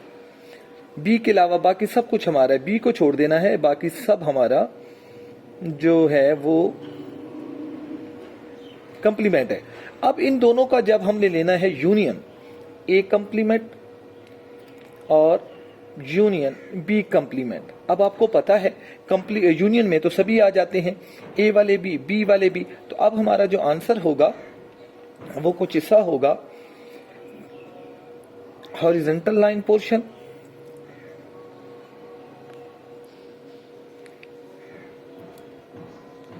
ये हॉरिजॉन्टल लाइन पोर्शन जिसमें ये आ रहा है, वर्टिकल लाइन यहां नहीं है, और दूसरा है जी वर्टिकल लाइन पोर्शन, और तीसरा है जहां हमारे पास ये दोनों लाइनें हैं। ये सारे का सारा हमारा ए यूनियन बी का कंप्लीमेंट दिखा रहा है। अब हम गौर से देखें तो इस मरतब भी हमारे पास ये सारा एरिया आ रहा है जो यूनिवर्सल सेट है, वो सारे का सारा यूनिवर्सल सेट ही आ रहा है। यहां भी हम देखें तो हमारा सारे का सारा यूनिवर्सल सेट है। इस तरह हमने डी मॉर्गन्स लॉ को वेन डायग्राम की मदद से उसका एक रूल को हमने प्रूव किया। हमने डी मॉर्गन्स लॉ का पहला असूल जो था वो हमने वेन डायग्राम से प्रूव कर दिया। दोनों आंसर हमारे सेम है। इसमें भी आप देखें तो सारा यूनिवर्सल सेट है जिसमें हॉरिजॉन्टल लाइन लगी हुई है। तो ये हम इसको आगे तक बढ़ा लेते हैं। ये सारा ही हमारा आंसर था। जब हम इसका राइट हैंड साइड लेते हैं, पहले कंप्लीमेंट भी आपको समझा दिए। कंप्लीमेंट में जब हमने ए का कंप्लीमेंट लिया था तो बी को नजरअंदाज कर दिया था, बाकी सारा हमारा था। ए को निकाल लिया था, बाकी सब हमारा यूनिवर्सल सेट था। जब हमने बी का कंप्लीमेंट लिया था तो बी के अलावा जो कुछ था यूनिवर्सल सेट में वो सभी हमारा आंसर था। तो हमारे पास लाइनें, पहली दफा हमने हॉरिजॉन्टल लाइन लगाई, फिर वर्टिकल लाइंस लगाई, और जब हमने इनका यूनियन लिया तो हमारे पास तीन किस्म का एरिया बनता है। एक वो है जिसमें सिर्फ हॉरिजॉन्टल लाइंस हैं, एक वो एरिया है जिसमें सिर्फ वर्टिकल लाइन है, और एक वो एरिया वो है जहां हॉरिजॉन्टल और वर्टिकल दोनों लाइन है। तो ये सभी हमारा आंसर है। तो दोनों आंसर अगर आप देखें गौर से तो दोनों सेम है। इसके बाद इसका जो सेकंड पार्ट है वो हमारे पास ए यूनियन बी। पहले हम ए और बी का यूनियन लेंगे और उनका कंप्लीमेंट लेंगे। उसके बाद A intersection A complement intersection B complement. तो ये इसका दूसरा रूल भी हम वेन डायग्राम से साबित करते हैं। बिस्मिल्लाहिर्रहमानिर्रहीम। Math 10th class all Punjab board exercise 5.4 आज सॉल्व हम करते हैं। इंतहाई आसान और दिलचस्प एक्सरसाइज है। इससे पहले कि हम एक्सरसाइज स्टार्ट करें, आप मेरे चैनल को सब्सक्राइब भी करें, बेल आइकॉन का बटन भी ऑन करें और अपने दोस्तों के साथ इसको शेयर भी करें। तो एक्सरसाइज 5.4 इसका पहला क्वेश्चन है। इसमें हमें कहता है सेट ए दे देता है। If A is given that is A और बी इसके एलिमेंट है, and set B is given, और सेट बी के एलिमेंट भी हमें दे देता है, और वो सी और डी हैं। इसके भी दो एलिमेंट हैं, इसके भी दो हैं। कहते हैं देन फाइंड। क्या फाइंड करना है जी हमने? पहले स्टेप में कहता है जी ए क्रॉस बी निकालिए और फिर कहता है बी क्रॉस ए निकालिए। ये दोनों हमने पार्ट हल करने हैं। तो जब हम ए क्रॉस बी निकालेंगे तो ए क्रॉस बी में पहले हम सेट ए लिखेंगे और उसके एलिमेंट है ए और बी, फिर क्रॉस सी कॉमा डी। अब बेटा इस क्रॉस जो है ये मल्टीप्लाई नहीं है। क्रॉस में ये होगा कि पहले एलिमेंट सेट ए के जो पहला एलिमेंट है ये इनके साथ ऑर्डर्ड पेयर बनाएगा और फिर ये दूसरा एलिमेंट इनके साथ ऑर्डर्ड पेयर बनाएगा, और अगर कोई तीसरा एलिमेंट भी होता तो वो भी ऑर्डर पेयर बनाता। तो अब ऑर्डर पेयर में पहला एलिमेंट जो है वो सेट ए का होना है और दूसरा एलिमेंट सेट बी का होना है। तो पहले ए वाले अपने ऑर्डर पेयर बनाएगा जिसे हम सादा लफ्जों में जोड़े कहते हैं, जोड़े बना लेगा। ए कॉमा सी एक ऑर्डर पेयर बना, फिर ए ने डी के साथ भी बनाना है ए कॉमा डी। ए ने अपना ऑर्डर पेयर बना लिए, अब बी की बारी है। तो बी कॉमा सी और बी कॉमा डी ये सारे ऑर्डर पेयर हैं जो ए क्रॉस बी को रिप्रेजेंट कर रहे हैं। जब हम बी क्रॉस ए लेंगे तो इसका मतलब है बी वालों ने ऑर्डर पेयर बनाने हैं और बी के एलिमेंट थे सी और डी क्रॉस और ए के एलिमेंट थे ए और बी। अब सी वाले जो है बी क्रॉस ए में बी सेट बी वाले जो है वो ऑर्डर पेयर बनाएंगे। तो पहले सी ऑर्डर पेयर बनाएगा ए और बी के साथ, तो सी कॉमा ए, सी कॉमा बी, फिर डी कॉमा ए और डी कॉमा बी। ये हमारा बी क्रॉस ए आ गया। नेक्स्ट क्वेश्चन की तरफ चलते हैं जी। नेक्स्ट क्वेश्चन में क्वेश्चन 2 में भी हमें एक सेट ए दे देता है। If A is equal to, A के एलिमेंट है हमारे पास 0, 2, 4 एंड सेट बी हमें दे देता है जिसके दो ही एलिमेंट है और -1, 3, और हमें कहता है जी फाइंड।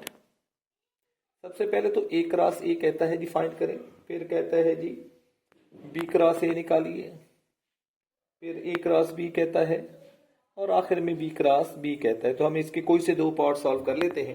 पहले तो हम ए क्रॉस ए को फाइंड करते हैं।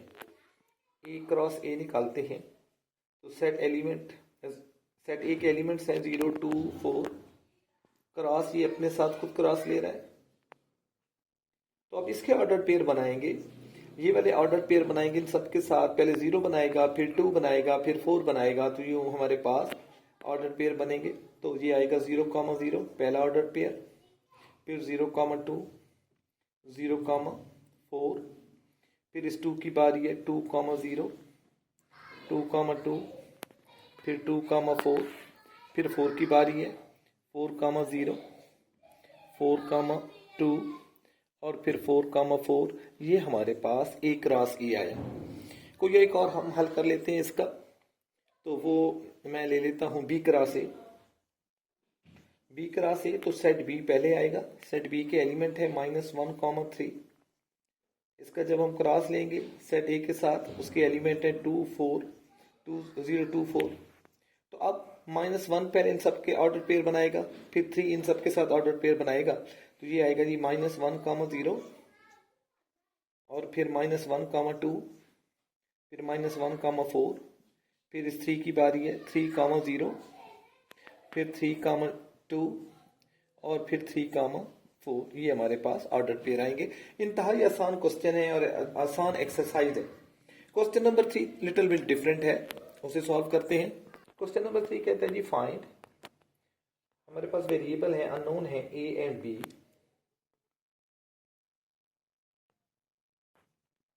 इफ दिया क्या गया है जी, दो ऑर्डर पेयर दिए गए हैं। एक है जी a -4, b -2 इक्वल है 2, 1 के। अब देखिए ये इसका पार्ट 1 है। अब देखिए जब ऑर्डर पेयर इक्वल होंगे तो इनके एब्सिस्सा, जो फर्स्ट एलिमेंट होता है एक्स वाली जगह पे उसे हम एब्सिस्सा कहते हैं, और सेकंड ऑर्डिनेट होता है जो वाई वाली जगह पे होता है। तो इसका एब्सिस्सा और इसका एब्सिस्सा इक्वल होंगे क्योंकि ये दोनों ऑर्डर पेयर इक्वल हैं। तो इसका मतलब है a -4 हमारा इक्वल होगा 2 के, और ये जो ऑर्डिनेट है b -2 ये हमारा इक्वल होगा 1 के। अब हमने a और b की वैल्यू निकालनी है, तो इस -4 को हम इक्वालिटी के दूसरी तरफ ले जाएंगे तो ये वहां जाकर प्लस हो जाएंगे और a की वैल्यू हमारे पास 6 आ जाएगी। और इसी तरह -2 दूसरी तरफ ले जाएंगे तो वो वहां जाकर प्लस हो जाएंगे। तो हमने बी भी फाइंड करना था जिसकी वैल्यू 3 आ गई। इसी का एक और पार्ट करते हैं जी जो थोड़ा सा मुश्किल हो। हाँ जी, इसका थर्ड पार्ट कर लेते हैं हम। सेकंड भी इजी है तो हम इसी क्वेश्चन का थर्ड पार्ट सॉल्व करते हैं जिसमें दो ऑर्डर पेयर दिए गए हैं, जिनमें से एक है हमारे पास 3a minus 2a comma b minus 1 equal है ये और a minus 7 comma 2b plus 5 2b plus 5। अब ये दे दिए गए दो ऑर्डर पेयर, दोनों ऑर्डर पेयर इक्वल हैं तो ये एब्सिस्सा इक्वल होगा इस एब्सिस्सा के, यानी कि 3a माइनस 3 इसको मिटा लेते हैं जी, 3 माइनस 2a ये हमारा इक्वल होगा a माइनस 7 के। इसी तरह ये हमारा जो b माइनस 1 है वो इक्वल होगा 2b प्लस 5 के। अब हम दो इक्वेशंस हमें मिल गई हैं, इनको सॉल्व करते हैं। ये 2a यहाँ माइनस के हैं, इसको दूसरी तरफ ले जाएंगे इक्वलिटी के तो वहां जाकर ये प्लस हो जाएंगे, और इसी तरह ये -7 जब इधर आएंगे तो प्लस हो जाएंगे। तो 3 + 7 10 और यहाँ हमारे पास 2a + a 3a हो जाएगा। हमें तो a चाहिए तो 10/3 हमारा a आ जाएगा। ये हमने फाइंड करना था, हमने फाइंड कर लिया। सिमिलरली यहाँ हमारे पास ये 2p प्लस के ज्यादा है तो इस b को उस तरफ ले जाते हैं और माइनस कर लेते हैं। यहाँ हमारे पास -1 है तो ये 2b है, ये b वहां जाकर माइनस हो जाएगा, और ये वाला 5 जो है वो इस इक्वलिटी किस तरफ आएगा तो साइन चेंज करेगा तो ये -6 हो जाएंगे, और 2b में से एक b निकाल दें तो b रह जाएगा। तो हमने a और b की वैल्यू फाइंड करनी थी जो कि हमने दोनों की कर ली। लेते हैं क्वेश्चन 3 का सेकंड पार्ट भी सॉल्व कर लेते हैं जी। सेकंड पार्ट में हमें दो ऑर्डर पेयर देता है जो कि एक है जी 2a + 5 कॉमा 3 इक्वल है ये हमारे पास 7 कॉमा b माइनस 4 के। जब ऑर्डर पेयर इक्वल है तो एब्सिस्सा इक्वल होगा और ऑर्डिनेट भी इक्वल होगा। तो हमारे पास यहाँ एब्सिस्सा 2a + 5 है, ये इक्वल होगा 7 के, एंड और ये 3 है तो b माइनस 4 हमारा इक्वल होगा 3 के। तो हमें तो a चाहिए, पहले इस +5 को दूसरी तरफ ले जाते हैं इक्वलिटी के तो वहां जाकर ये साइन चेंज करेगा, माइनस हो जाएंगे। तो 2a हमारे पास 7 में से 5 गए 2 रह जाएगा। हमें तो a चाहिए, 2 से डिवाइड कर दें या ये 2 उधर जाकर डिवाइड हो जाएगा तो हमारे पास a की वैल्यू 1 आएगी। सिमिलरली ये -4 है, इक्वलिटी के दूसरी तरफ जाएंगे तो हम प्लस कर देंगे तो 3 + 4 7 हो जाएगा। तो हमने b भी फाइंड कर लिया। नेक्स्ट क्वेश्चन 4 की तरफ चलते हैं जी। क्वेश्चन नंबर 4 जी। क्वेश्चन नंबर 4 में हमें x क्रॉस y दे दिया गया है और इसमें 4 ऑर्डर पेयर हैं। पहला है जी a, दूसरा है b, a, तीसरा है c, a, चौथा है जी d, a। हमसे कहा गया जी आप सेट a और सेट x और y को फाइंड करें। हमें पता है x शुरू में आ रहा है तो पहला ऑर्डर पेयर का पहला एलिमेंट जो है वो सेट x के होंगे। तो सेट x हमारा इक्वल होगा a, b, c और d, जिसके एलिमेंट आएंगे a, b, c and d। दूसरा एलिमेंट जो होता है वो सेट y का होगा और दूसरा एलिमेंट एक ही है जो कि a है, रिपीट हो रहा है तो बस इसका एक ही एलिमेंट है y। और बस ये इंतहाई आसान, ये शॉर्ट क्वेश्चन में आ सकता है क्वेश्चन, इंतहाई आसान से क्वेश्चन था जो हमने सॉल्व कर लिया। Question 5 and last question of this exercise. इस क्वेश्चन 5 में भी बिल्कुल क्वेश्चन नंबर 1 की तरह हमने x cross y, y cross x और x क्रॉस x फाइंड करना है। सेट x हमें दे दिया गया है जिसके एलिमेंट्स हैं a, b और c। सेट y दे दिए गए हैं जिसके एलिमेंट d और e हैं। तो ये तीनों आसान से हैं, इन तीनों को हम सॉल्व करते हैं।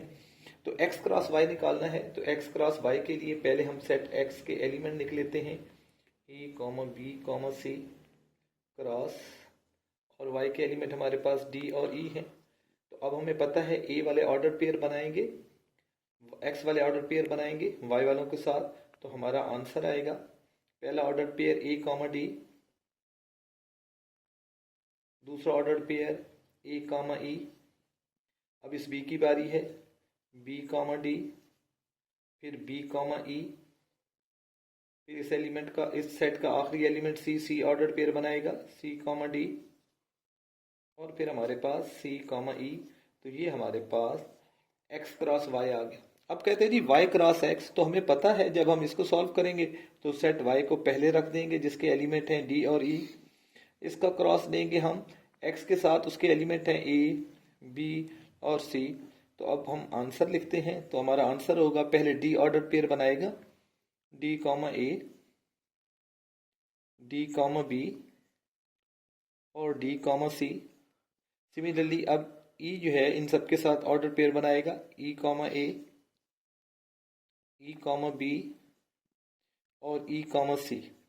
ये हमारा y क्रॉस x आ गया। अब कहते हैं जी x क्रॉस x निकालें, तो x क्रॉस x में हमारे पास x जो है वो ए बी सी था इसके एलिमेंट, इसका क्रॉस लेते हैं अपने साथ। तो पहले a इन सब के साथ ऑर्डर पेयर बनाएगा, तो ये आएगा जी a comma A, a comma B, a comma C. अब इस b की बारी है, तो b कॉमा ए, फिर b का अगला b के साथ बनेगा b कॉमा बी, फिर हमारे पास b कॉमा सी। अब आखिरी एलिमेंट c रह गया है, c बनाएगा a के साथ, c बनाएगा b के साथ और c फिर अपने साथ c कॉमा c, और ये हमारे पास x क्रॉस x आ जाएगा। तो ये एक्सरसाइज इंतहाई आसान एक्सरसाइज थी, 5 क्वेश्चन पर मुश्तमिल थी। हमने इसके सारे पार्ट सॉल्व कर लिए, इंशाल्लाह आपको अच्छी तरह समझ आई होगी। अब हम नेक्स्ट एक्सरसाइज करेंगे कल इंशाल्लाह, एक्सरसाइज 5.5। रहमानिर्रहीम, 10th क्लास का मैथ एक्सरसाइज 5.5, ये इस चैप्टर की लास्ट एक्सरसाइज है। आज हम इस एक्सरसाइज को सॉल्व करते हैं। इंतहाई दिलचस्प और आसान सी एक्सरसाइज है। इससे पहले कि हम इस एक्सरसाइज को सॉल्व करें, आप मेरे चैनल को सब्सक्राइब करें, बेल आइकॉन का बटन भी ऑन करें और अपने दोस्तों के साथ इसको शेयर भी करें। तो ये ऑल पंजाब बोर्ड्स के लिए है जी। हम इसको पहला सवाल है जी, इफ़ एल, एल हमें एक सेट दे दिया गया है और उसके एलिमेंट्स हैं हमारे पास ए बी और सी, और एक सेट एम दे देता है जिसके एलिमेंट जो हैं वो 3 और 4 है, और हम इनसे कहता है जी आप 2 बाइनरी रिलेशन लिखिए। हमने 2 बाइनरी रिलेशन लिखने हैं। कहाँ से जी? पार्ट 1 में कहता है जी आप एल क्रॉस एम में से लीजिए, और पार्ट बी में कहता है एम क्रॉस एल में से आप 2 बाइनरी रिलेशन लीजिए। तो चलिए जी हम पहले पार्ट 1 सॉल्व करते हैं। सबसे पहले तो बेटा हम एल क्रॉस एम निकालेंगे, उसके बाद हम देखेंगे कि बाइनरी रिलेशंस कौन से हमने लेने हैं। तो सेट एल क्रॉस एम पहले निकालते हैं। सेट एल को पहले रखेंगे, ये वाले सेट के एलिमेंट जो हैं, पिछली एक्सरसाइज में हमने ये एल क्रॉस एम और एम क्रॉस एल ये हमने लेना सीखा था, और उसमें हमने बताया था मैंने आपको कि जो पहला सेट होता है उसके एलिमेंट जो होते हैं वो सेकंड सेट के एलिमेंट्स के साथ ऑर्डर पेयर बनाते हैं। तो यहाँ भी ये ऑर्डर पेयर बनाएंगे 3 और 4 के साथ। तो पहले ये ए वाला जो है ये ऑर्डर पेयर बनाएगा 3 और 4 के साथ, तो ये आएगा ए कॉमा 3 पहला ऑर्डर पेयर, फिर हमारे पास आएगा ए कॉमा 4, ए ने अपने ऑर्डर पेयर बना लिए। अब बी की बारी है, बी कॉमा 3 और बी कॉमा 4, बी के भी बन गए। अब सी है जी, सी कॉमा 3 और सी कॉमा 4, ये ऑर्डर पेयर हमें मिल गए। ये हमारे पास एल क्रॉस एम आ गया। हमने एल क्रॉस एम में से कोई से बाइनरी रिलेशन लिखने हैं, कोई से 2। तो बाइनरी रिलेशन अगर हम लिखना चाहें, एक तो हमारे पास एम्प्टी सेट हम ले सकते हैं, एम्प्टी सेट जिसका सबसेट है, तो बाइनरी रिलेशन है, और या फिर हम इसको ले लेते हैं बाइनरी रिलेशन। रिलेशन के लिए हम आर यूज करते हैं, तो R1 जो पहला बाइनरी रिलेशन है वो एक ऑर्डर पेयर कोई सा ले सकते हैं, A,3 ले लें या कोई भी ले लें हम ऑर्डर पेयर। ये हमारा एक बाइनरी रिलेशन है, चाहे हम एक ऑर्डर पेयर लें या एक से ज्यादा लें। बस एक बात का ख्याल रखना है कि जब हम दूसरा रिलेशन लेंगे तो ऑर्डर पेयर सारे के सारे सेम नहीं होने चाहिए, कोई सेम हो जाए खैर है, लेकिन उसमें डिफरेंट जरूर होना चाहिए। जैसे मैं अभी इसको जो है मैं ये एलिमेंट दोबारा ले लेता हूं दूसरा, और इसके साथ मैं कोई और उठा लेता हूं, कोई सा भी आप ले सकते हैं। ये मैंने ले लिया। अब इसमें और इसमें कोई डिफरेंस हमें नजर आ रहा है कि ये बी कॉमा 4 में ज्यादा है ये ऑर्डर पेयर, तो ये 2 बाइनरी रिलेशन बन गए हैं। उसने कोई कंडीशन नहीं लगाई कि कौन सा बाइनरी रिलेशन लेना है, उसने कहा है बस कोई से 2 बाइनरी रिलेशन, तो हमने ये 2 बाइनरी रिलेशन ले लिए हैं। अब एम क्रॉस एल की तरफ आते हैं। तो पहले हम m क्रॉस l निकालेंगे और उसके बाद बाइनरी रिलेशन। तो सेट m जो है वो पहले लिखेंगे, फिर क्रॉस b और c। तो m वाले जो है वो ऑर्डर्ड पेयर बनाएंगे, तो हमें m क्रॉस l मिलेगा 3, a। फिर हमारे पास है जी 3, b, फिर 3, c। इसी तरह 4 बनाएगा 4, a, 4, b और 4, c। ये हमारे पास m क्रॉस l आ गया। अब इसमें से कोई से दो बाइनरी रिलेशन हमने लिखने हैं, तो R1 ले लेते हैं जी। अब मैं इस मरतबा कोई से दो ऑर्डर्ड पेयर ले लूँगा। एक हमारे पास 3, b है और एक ऑर्डर्ड पेयर 4, a है। ये हमारा रिलेशन 1 हो गया। सेकंड रिलेशन लेना है हमने, तो बेशक हम ये दो सेट ले लें, इनके साथ कोई और दो सेट ले लें, एक ले लें, तो उससे डिफरेंस शो हमने करना है, या फिर हम एक ही ऑर्डर पेयर का सेट बना सकते हैं। तो जी इसको मैं ले लेता हूँ 3, a और 3, b और 4, b। ये मैंने उससे मुख्तलिफ कोई से ऑर्डर पेयर लेके दूसरा रिलेशन बना दिया। इन ऑर्डर पेयर की तादाद कोई पाबंदी नहीं है, मर्जी है, जो भी रिस्ट्रिक्शन कोई नहीं है, जो आप ले लो एलिमेंट, जितने रख लो आप इसको, बस इन दोनों रिलेशन में डिफरेंस जरूर होना चाहिए। तो ये क्वेश्चन नंबर 1 हमने सॉल्व कर लिया। चलते हैं दूसरे क्वेश्चन की तरफ। क्वेश्चन 2 जी, इसमें कहता है इफ y एक हमें सेट दे दिया गया है जिसके एलिमेंट हैं -2, 1, +2, और हमें कहता है जी आप पहले फाइंड करें y क्रॉस y, और इसमें से दो बाइनरी रिलेशन लिखिए, और उन बाइनरी रिलेशन जो आप लिखेंगे उन बाइनरी रिलेशंस की आपने डोमेन और रेंज भी लिखनी है। तो सबसे पहले हम y क्रॉस y फाइंड करते हैं, उसके बाद हम बाइनरी रिलेशन लेते हैं और उनकी डोमेन और रेंज भी आपको समझाता हूं। तो पहले हम y क्रॉस y जब हम लेंगे तो y अपने साथ वाले एलिमेंट्स के साथ ही ऑर्डर्ड पेयर बनाएगा।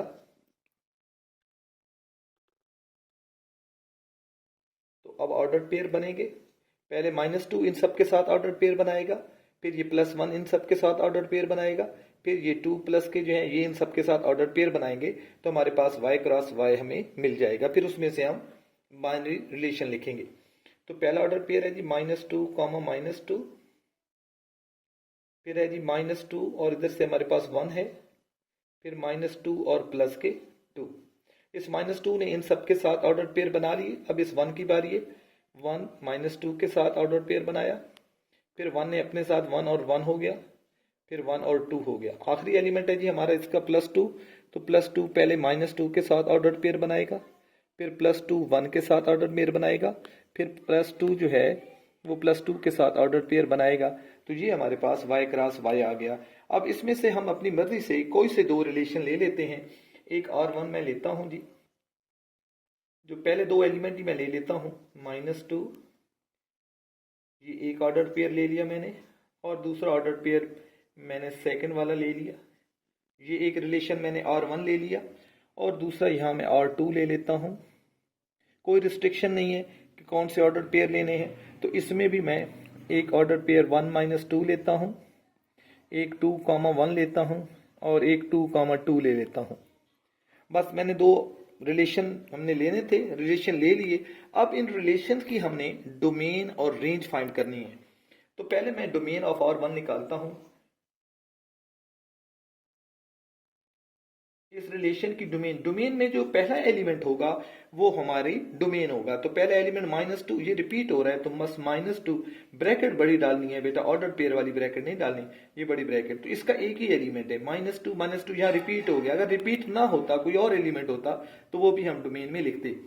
रेंज में हमारे पास सेकेंड एलिमेंट होता है जो y की जगह पे होता है, तो रेंज इसकी लिखते हैं जी, रेंज ऑफ R1। तो रेंज में हमारे पास यहाँ -2 है और यहाँ हमारे पास प्लस के 1 है, तो ये इसकी रेंज आएगी। सिमिलरली इसमें हम डोमेन और रेंज निकालते हैं।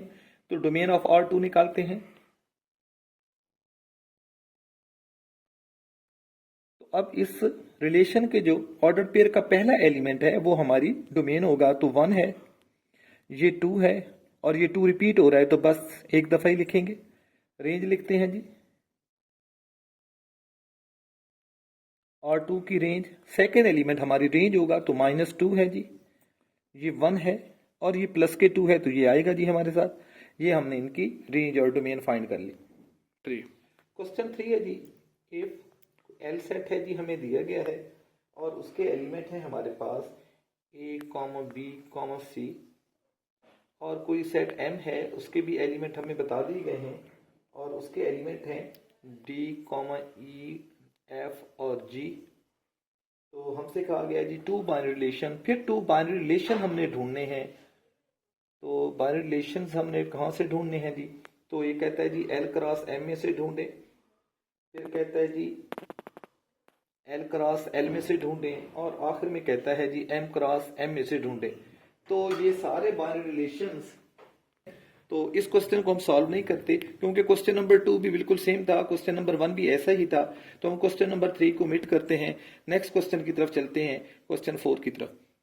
क्वेश्चन 4 जी थोड़ा सा डिफरेंस है ये क्वेश्चन।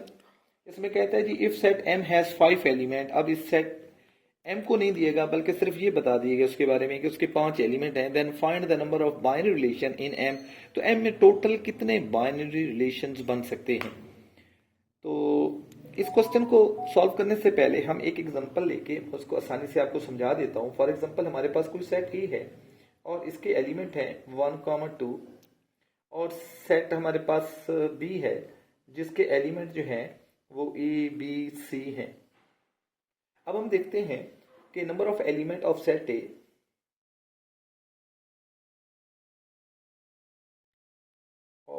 ए उसको हम m से रिप्रेजेंट कर देते हैं और वो हमारे पास 2 है।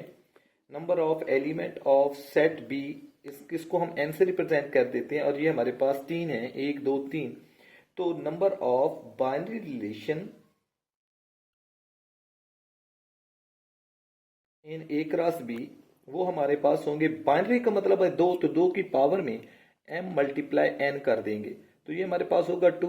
इसके एलिमेंट्स हमारे पास 2 थे, 2 मल्टीप्लाई 3 तो 2 की पावर 6, यानी कि हमारे पास 2 की पावर 6 का मतलब है 64। तो इसके 64 बाइनरी रिलेशंस बन सकते हैं। जब हमें 2 सेट दिए गए हों ए और बी या एक ही सेट दिया गया है तो इसका मतलब है कि हमने जो बाइनरी रिलेशन ढूंढने हैं वो m क्रॉस m में से ढूंढने हैं। तो पहला सेट जो हम जिसके एलिमेंट हमने ए के जो m रखा था वो भी हमारा 5 होगा और जो n होगा वो भी हमारा 5 होगा। तो यहाँ m की जगह भी 5 और n की जगह भी 5, तो 5 5 25, तो 2 की पावर 25 हमारे बाइनरी रिलेशंस की तादाद होगी। तो इसको सॉल्व करते हैं जी। तो अब हम देखते हैं कि सेट m के जो एलिमेंट्स की तादाद है वो हमारे पास 5 है। तो हम लिखते हैं number of element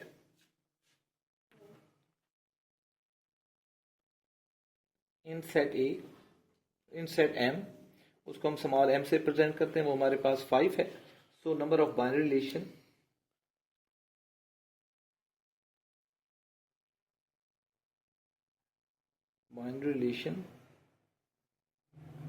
in m cross m equal होगा 2 की पावर m मल्टीप्लाई n, तो n की जगह भी m ही आएगा। अब हमारे पास 2 की पावर 5 मल्टीप्लाई 5 तो 2 की पावर 25, ये हमारा आंसर आएगा। इफ l के एलिमेंट हमें बता देते हैं क्वेश्चन नंबर 5 में x such that x belongs to natural number and, और साथ कंडीशन भी लगाता है x is less than equal to 5, तो 5 खुद भी इसमें शामिल है। और सेट m हमें दे देता है जो कि है y such that y belongs to prime number and, साथ कंडीशन लगाता है कि लेस देन टाइम 10 जो है वो हमारे पास प्राइम नंबर है। तो हमने करना क्या है जी, हमें कुछ रिलेशंस दे दिए गए हैं जी, हमने इन रिलेशंस के बारे में हमने ये रिलेशंस फाइंड करना है। तो पार्ट 1 में हमें कहता है कि जी आप ये वाला रिलेशन जिसे R1 वो कह रहा है ये फाइंड करें, x, y ऑर्डर्ड पेयर है और कुछ इस तरह का ऑर्डर्ड पेयर है एंड सच दैट y जो है वो छोटा है x से। तो ये वाला जो है रिलेशन हमने फाइंड करना है। अब आ गया जी कंडीशनल, पहले तो हम कोई से भी ऑर्डर पेयर ले सकते थे, अब कंडीशन लगा दी गई है कि हमने ऐसे ऑर्डर पेयर लेने हैं जिसमें y छोटा होगा x से या x ग्रेटर होगा y से। तो पहले हम इनको, ये जो हमें 2 सेट दिए गए हैं ये दोनों सेट हमें सेट बिल्डर नोटेशन में दिए गए हैं, तो हम इनको पहले टेबुलर फॉर्म में लाएंगे और उसके बाद फिर हम इसको देखेंगे L टू M में से, यानी कि L क्रॉस M निकालेंगे और उसमें से ये हमने रिलेशन लेने हैं। तो यहाँ वो हमें कह देता है कि आपने जो रिलेशन लेने हैं L टू M यानी कि L क्रॉस M में से हमने वो ये रिलेशन फाइंड करना है। तो सेट L को हम टेबुलर फॉर्म में लिखते हैं। तो टेबुलर फॉर्म में हमारा सेट है, नेचुरल नंबर्स हैं, लेस देन इक्वल टू 5 हैं, तो नेचुरल नंबर 1 से शुरू होते हैं, तो 1 से लेकर 5 तक ये हमारे पास सेट L है। और सेट M जो है वो हमारा प्राइम नंबर है जो कि लेस देन 10 है, तो प्राइम नंबर का सेट हमारा 2 से शुरू होता है, तो 2 है, 3 है, 5 है और 7 है। 9 प्राइम नहीं होता, प्राइम नंबर वो होते हैं सिर्फ जिन पे 2 टेबल जाएं, अपना और 1 का। तो ये हमारे पास दोनों सेट जो हमें दिए गए थे L और M, उनको हमने टेबुलर फॉर्म में कन्वर्ट कर लिया। अब हमें कहते हैं L टू M, तो पहले हम L क्रॉस M निकालेंगे जो कि काफी बड़ा सा बनेगा हमारे पास।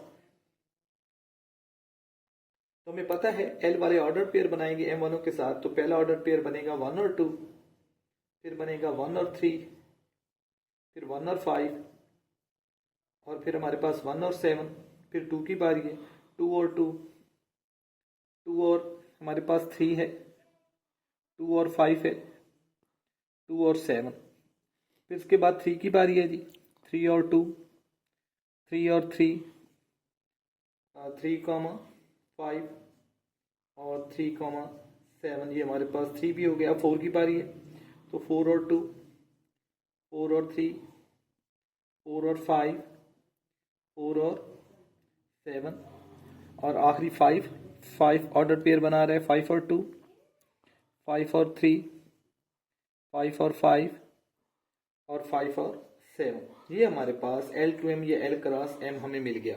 अब इसमें से हमने ये वाला रिलेशन फाइंड करना है। रिलेशंस क्या कहता है, ये वाला रिलेशन हमारा क्या होगा कि वो ऑर्डर पेयर हम अब हमें लेने हैं जिसमें y लेस है और x ग्रेटर है। तो यहां आप देखें x लेस है, x लेस है, x लेस है, x लेस है, ये y ग्रेटर है, तो यहां दोनों इक्वल हैं, ये भी शामिल नहीं होगा। यहां भी हमारे पास देखें जो y है वो ग्रेटर है, x लेस है, यहां भी y ग्रेटर है, x लेस है, y ग्रेटर है, x लेस है। ये पहला हमारे पास ऑर्डर पेयर आ रहा है जिसमें x ग्रेटर है और y लेस है, तो 3, 2 इसमें आएगा। उसके बाद यहां दोनों इक्वल हो जाते हैं, यहां हमारे पास y ग्रेटर है, y ग्रेटर है, यहां हमारे पास y लेस है, x ग्रेटर है, तो 4, 2 भी इसी रिलेशन का हिस्सा होगा। यहां भी हमारे पास x ग्रेटर है और y लेस है, तो ये भी इसी में आएगा 4, 3, और इसके साथ यहाँ y ग्रेटर है, y ग्रेटर है, यहाँ y जो है वो लेस है, तो 5, 2 भी हमारा आंसर का हिस्सा होगा। 5, 2, सॉरी जरा इसको वादे कर लेते हैं, इसको मैं रीराइट करता हूँ। ये था हमारे पास जी 5, 2, ये ऑर्डर पेयर भी हमारा इस रिलेशन का हिस्सा होगा। फिर हम देखते हैं 5, 3 भी इसी में आएगा कि x ग्रेटर है और y लेस है, यहाँ दोनों इक्वल हैं और यहाँ हमारा y ग्रेटर है, तो जी ये हमारा रिलेशन है जो हमने फाइंड करना था। अब इसी का सेकंड पार्ट, उसके लिए हम दोबारा ये नहीं बनाएंगे, हमारे लिए आसानी हो जाएगी। R2 वो हमें कहता है जी R2 आप रिलेशन फाइंड करें, ये इसका सेकंड पार्ट है इसी क्वेश्चन का, और उसमें कहता है जी एक ऐसा बाइनरी रिलेशन आप लें कि x, y ऑर्डर पेयर हो और इसके साथ सच दैट y इक्वल हो x के, x और y इक्वल हो। तो अब हमने L टू M यानी कि L क्रॉस M में से वो ऑर्डर पेयर लेने हैं जिसमें x और y बराबर हो, तो वो हमारा 2, 2 आएगा और वो यहां हमारे पास मौजूद है। इसी तरह 3, 3 आएगा और फिर हमारे पास 5, 5 आएगा। ये ही हमारा आंसर होगा। तो पहले 2 पार्ट्स हमने सॉल्व कर लिए, एक और पार्ट इसी का सॉल्व करते हैं। पार्ट 3 है जी, इसमें एक और रिलेशन देता है जिसे R3 का नाम देता है। कहता है ऑर्डर पेयर x, y कुछ इस तरह है सच दैट x और y का जो सम है वो हमारे पास 6 आना चाहिए। अब हम इसमें से वो ऑर्डर पेयर लेंगे L क्रॉस M में से जिन दोनों का सम जो है x और y का सम वो 6 हो। इन दोनों का सम 3 है, इनका 4 है, ये हमारे पास 6 बना रहे हैं। 1 और 5 तो ये हमारे आंसर का हिस्सा है, 1 और 5। ये हमारे पास 8 बना रहे हैं, 6 नहीं बनाते, ये 6 नहीं बनाते, ये 5 बनाते हैं, ये 7 बनाते हैं, ये 9 बनाते हैं, ये हमारे पास 5 बनाते हैं, ये 3, 3 इन दोनों को ऐड करता हूं तो 6 है, तो ये भी हमारा आंसर है, 3, 3 आंसर में शामिल है। ये भी नहीं है, और यहाँ 4 और 2 ये 6 बना रहे हैं, तो 4, 2 हमारा आंसर है। इसके बाद और कोई ऐसा एलिमेंट नहीं है कोई ऐसा ऑर्डर पेयर नहीं है जिसमें x और y को हम ऐड करें तो 6 आता हो, तो ये हमारा R3 हो गया। इसी तरह चौथा पार्ट जो है उसमें R4 कह देता है जी, R4 एक ऐसा बाइनरी रिलेशन ढूंढें और कुछ इस तरह होना चाहिए कि एक्स वाई ऑर्डर्ड पेयर हो सच दैट y माइनस एक्स जो है वो हमारा 2 आना चाहिए, y माइनस एक्स हमारा 2 आना चाहिए। अब R4 में हम वो वाले ऑर्डर पेयर लेंगे जिसमें हम y में से अगर x निकालें तो आंसर 2 आए। ये y है, y में से x 1 निकालें तो 1 आता है, तो ये हमारे पास है जी। y 3 है, 3 में से 1 निकालेंगे तो 2 आएगा, तो एक तो हमारा 1 और 3 ऑर्डर पेयर हमारा आंसर का हिस्सा है। इसके बाद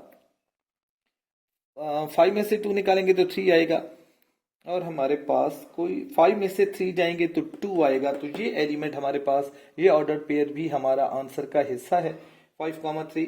इसके बाद हम देखते जाते हैं जी आगे। इसके बाद हमारे पास और कोई 7 और 5 है जी, ये हमारे पास 5,7 ये भी 2 बनाता है। इसके अलावा और कोई एलिमेंट ऑर्डर पेयर नहीं है जो इस कंडीशन को फुलफिल करता हो, तो बस यही हमारा R4 होगा। और ये क्वेश्चन नंबर 5 थोड़ा सा बाकी तमाम क्वेश्चन से मुख्तलिफ था, तो इसके सारे पार्ट्स मैंने इसलिए सॉल्व किए। क्वेश्चन नंबर, कोई भी बाइनरी रिलेशन फंक्शन होगा अगर वो दो बातें पूरी करे। कौन सी दो बातें पूरी करे? फॉर एग्जाम्पल मैं कोई रिलेशन लिख लेता हूं, ये मेरे पास एक रिलेशन है, x, y ऑर्डर्ड पेयर है, और बस मैं इतना ही लिख देता हूं, ये कोई रिलेशन है मेरे पास। ये फंक्शन होगा जब ये दो बातें पूरी करेगा। पहली कंडीशन ये है फंक्शन होने के लिए कि इसका जो ऑर्डर्ड पेयर का जो पहला एलिमेंट है, फॉर एग्जांपल मैं इसको एक और भी लिख देता हूं, और वो है मेरे पास e, y या z, जो भी लिया जा सकता है। ये मेरे पास रिलेशन है, ये फंक्शन हो सकता है। ये फंक्शन उस सूरत में होगा जब ये दो बातें पूरी करेगा। पहली बात कि जो ऑर्डर्ड पेयर का पहला एलिमेंट है वो रिपीट नहीं होना चाहिए। तो इसका ऑर्डर्ड पेयर का जो पहला एलिमेंट है, यहाँ x है, यहाँ t है, तो इसमें कोई रिपीटिशन नहीं है, no repetition in the first element of ordered pair of R। इस रिलेशन के ऑर्डर्ड पेयर के पहला एलिमेंट रिपीट नहीं हो रहा।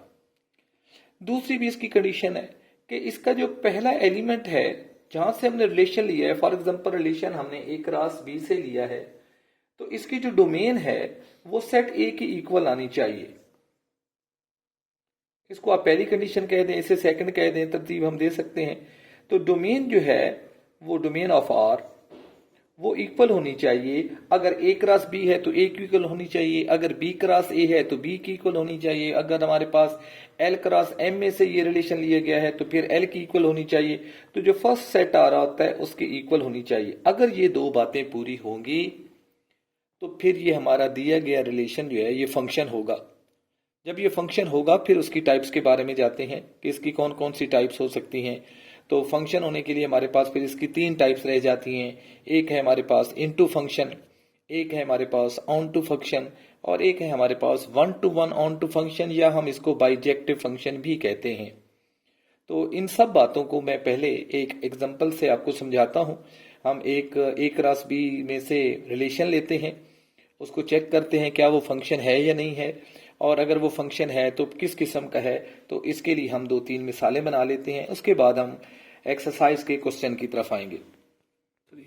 ये मेरे पास एक सेट A है, इसके एलिमेंट है हमारे पास 1, 2, 3, और एक सेट B है और इसके हैं हमारे पास एलिमेंट्स, वो है जी X, Y और Z। तो मेरे पास एक रिलेशन R दिया गया है और इसको हमने चेक करना है।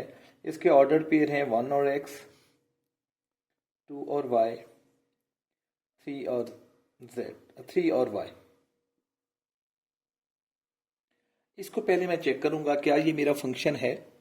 तो पहले तो मैं इसकी डोमेन निकालता हूं। क्या इसकी डोमेन, अब मुझे पता है ये A क्रॉस B में से है, पहला एलिमेंट A का आ रहा है, तो ये A क्रॉस B में से एक रिलेशन लिया गया है, या A टू B में से एक रिलेशन लिया गया है। तो हम इसकी डोमेन देखते हैं क्या वो सेट A की इक्वल है। तो डोमेन ऑफ R, डोमेन आपको पता होता है ऑर्डर्ड पेयर का जो पहला एलिमेंट होते हैं वो डोमेन बनाते हैं। तो यहाँ हमारे पास 1 है, यहाँ 2 है और यहाँ 3 है। क्या ये कंप्लीट इक्वल टू ए है? Yes, domain is equal to A. Domain A की इक्वल है तो ये फंक्शन हो सकता है अगर सेकंड कंडीशन को फुलफिल करे तो। सेकंड कंडीशन क्या थी? सेकंड कंडीशन ये है कि इन रिलेशंस के ऑर्डर्ड पेयर का जो फर्स्ट एलिमेंट है वो रिपीट नहीं होना चाहिए। Is there any repetition? क्या 1 रिपीट हुआ है या 2 रिपीट हुआ है या 3? ऐसा कुछ नहीं है, तो नो रिपीटिशन। तो पूरा मैं नहीं लिखता जुमला in the first element of the order pair of the R, बस नो रिपीटिशन ही लिख देते हैं। तो R is a function, so R is a function, R हमारा फंक्शन है। अब फंक्शन है तो उसके बाद उसकी टाइप हमें इसकी रेंज बताएगी। डोमेन से और इस नो रिपीटिशन से हमने फंक्शन को फाइनल कर लिया कि ये हमारे पास फंक्शन है। अब फंक्शन की टाइप हमें रेंज बताएगी। अगर इसकी रेंज सेट बी के इक्वल है तो ये ऑन टू फंक्शन है, और अगर बी से कम है तो इनटू फंक्शन है, और अगर रेंज रिपीट भी नहीं हुई, जैसे हम कहते हैं कि डोमेन रिपीट ना हो, अगर रेंज भी रिपीट नहीं होती और पूरी है तो फिर ये हमारे पास बाइजेक्टिव या 1 to 1 ऑन टू फंक्शन है। तो अब हम इसकी रेंज चेक करते हैं। तो रेंज ऑफ आर वो जी है हमारे पास, इधर से हम देखते हैं एक्स वाई, और वाई है तो एक्स और वाई, तो ये कंप्लीट नहीं है, which is not equal to B. So अगर कंप्लीट नहीं है, इक्वल नहीं है, तो इनटू फंक्शन है। So it is a into function from A to B. तो मैं यहां लिख देता हूं, इट इज इनटू फंक्शन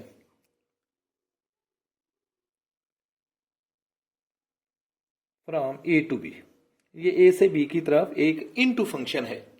अभी इसी में मैं थोड़ी सी चेंज करता हूं और फिर हम इसको ऑन टू फंक्शन बनाते हैं। अब ऑन टू फंक्शन के लिए मैंने यहां थोड़ी सी चेंज कर दी। मैंने सेट बी को जो है सिर्फ एक्स और वाई दो एलिमेंट्स पर मुश्तमिल कर दिया। अब एक रिलेशन, वही रिलेशन हमारे पास मौजूद है जो अभी पिछले क्वेश्चन में हमने लिया था। इसको हमने चेक करना है कि ये फंक्शन है। वो तो हम पहले भी चेक कर चुके थे, ये फंक्शन था, क्योंकि फंक्शन का रेंज से कोई ताल्लुक नहीं है। हाँ, फंक्शन की टाइप मालूम करने के लिए हमें रेंज देखना पड़ती है। अब हम देखते हैं कि जो पहली बार डोमेन थी, तो डोमेन ऑफ आर निकालते हैं। वो हमने अभी भी निकाली थी, वही रहेगी डोमेन ऑफ आर। तो पहला एलिमेंट हमारे पास डोमेन है वो 1 2 3। क्या ये सेट ए के इक्वल है? तो ये सेट ए के इक्वल ही था, तो पहली कंडीशन पूरी हो गई थी। दूसरी कंडीशन हमने कहा था कि ऑर्डर पेयर का पहला एलिमेंट जो है, जिसे हम एब्सिसा कहते हैं, वो रिपीट नहीं होना चाहिए, तो नो रिपीटिशन। नो रिपीटिशन पे बात खत्म कर लेते हैं। In the first element of the order pair of R, बाकी पूरा मैं नहीं लिख रहा। तो ये फंक्शन था जी, it is a function, so R is a function.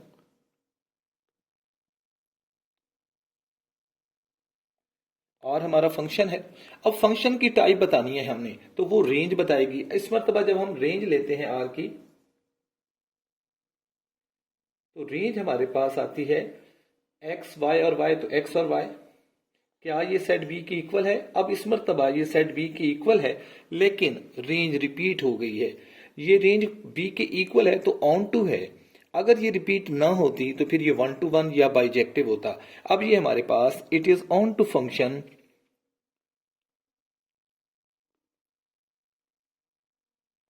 From A to B.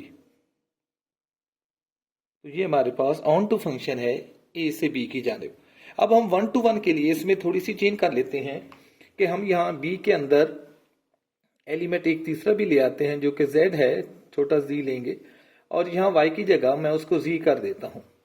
अब इस मर्तबा देखें आप कि डोमेन इसकी, इसको R1 कह देता हूँ, क्वेश्चन चेंज कर दिया मैंने, तो ये मेरे पास R1 है। अब इस मर्तबा देखें कि हम इसकी डोमेन लेते हैं तो वो सेट ए की इक्वल आती है, नो रेपिटिशन है, तो R1 इज अ फंक्शन। अब ये फंक्शन है। इसकी टाइप के लिए जब हम रेंज देखते हैं तो इस मर्तबा रेंज पूरी हो गई है, पिछली मर्तबा भी पूरी थी, इस मर्तबा भी रेंज पूरी है, लेकिन पिछले क्वेश्चन में रेंज रिपीट हो गई थी, इसमें रेंज रिपीट नहीं हुई। तो it is 1 to 1 onto function, 1 to 1 onto function या bijective function from A to B. तो हमने फंक्शन कब होगा, क्या कंडीशंस हैं और फंक्शन की टाइप हमें कैसे मिलेगी, इन सब बातों को हमने यहाँ समझा। अब हम आ जाते हैं क्वेश्चन की तरफ। क्वेश्चन 6 जो है वो हमारा एक्सरसाइज 5.5 में हमें दिया गया है। अब उसके बारे में हमने बताना है, either given questions are a function और नॉट। हम उसको चेक करते हैं। ये क्वेश्चन नंबर 6, इसका पार्ट 1, ये हमें एक रिलेशन दिया गया है। इस रिलेशन के बारे में हमने मालूम करना है कि क्या ये रिलेशन फंक्शन है, और अगर फंक्शन है तो किस टाइप का फंक्शन है। तो अब हमें यहाँ से पता चल रहा है कि इसके जो ऑर्डर पेयर के फर्स्ट एलिमेंट है 1 2 3, और यहाँ 3 रिपीट हो गया है।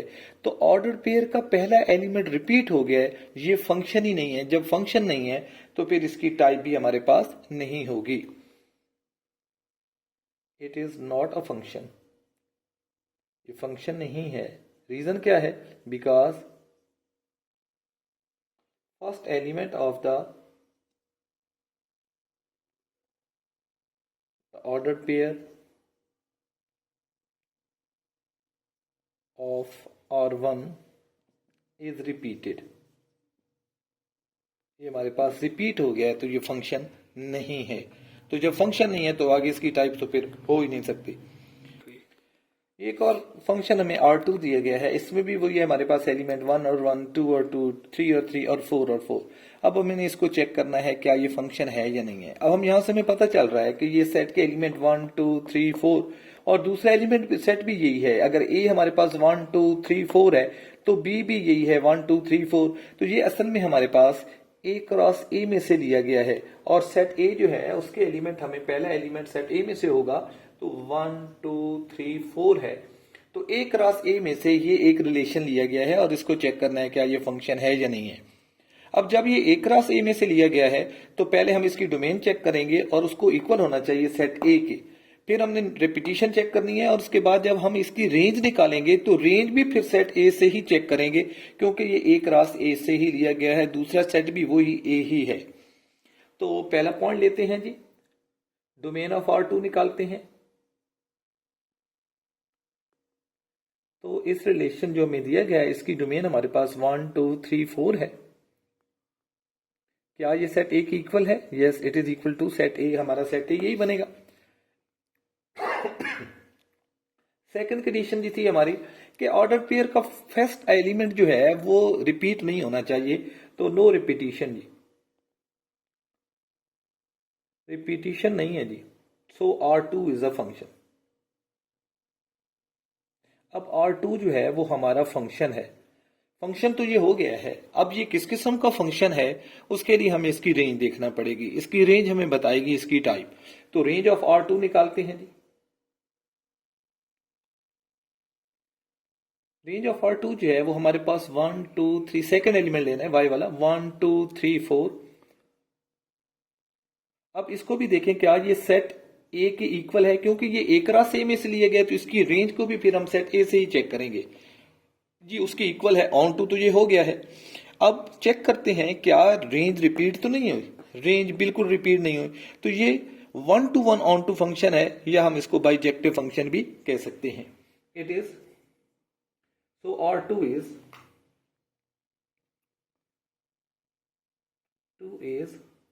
1 to 1 on to function from A to A या from A क्रॉस A।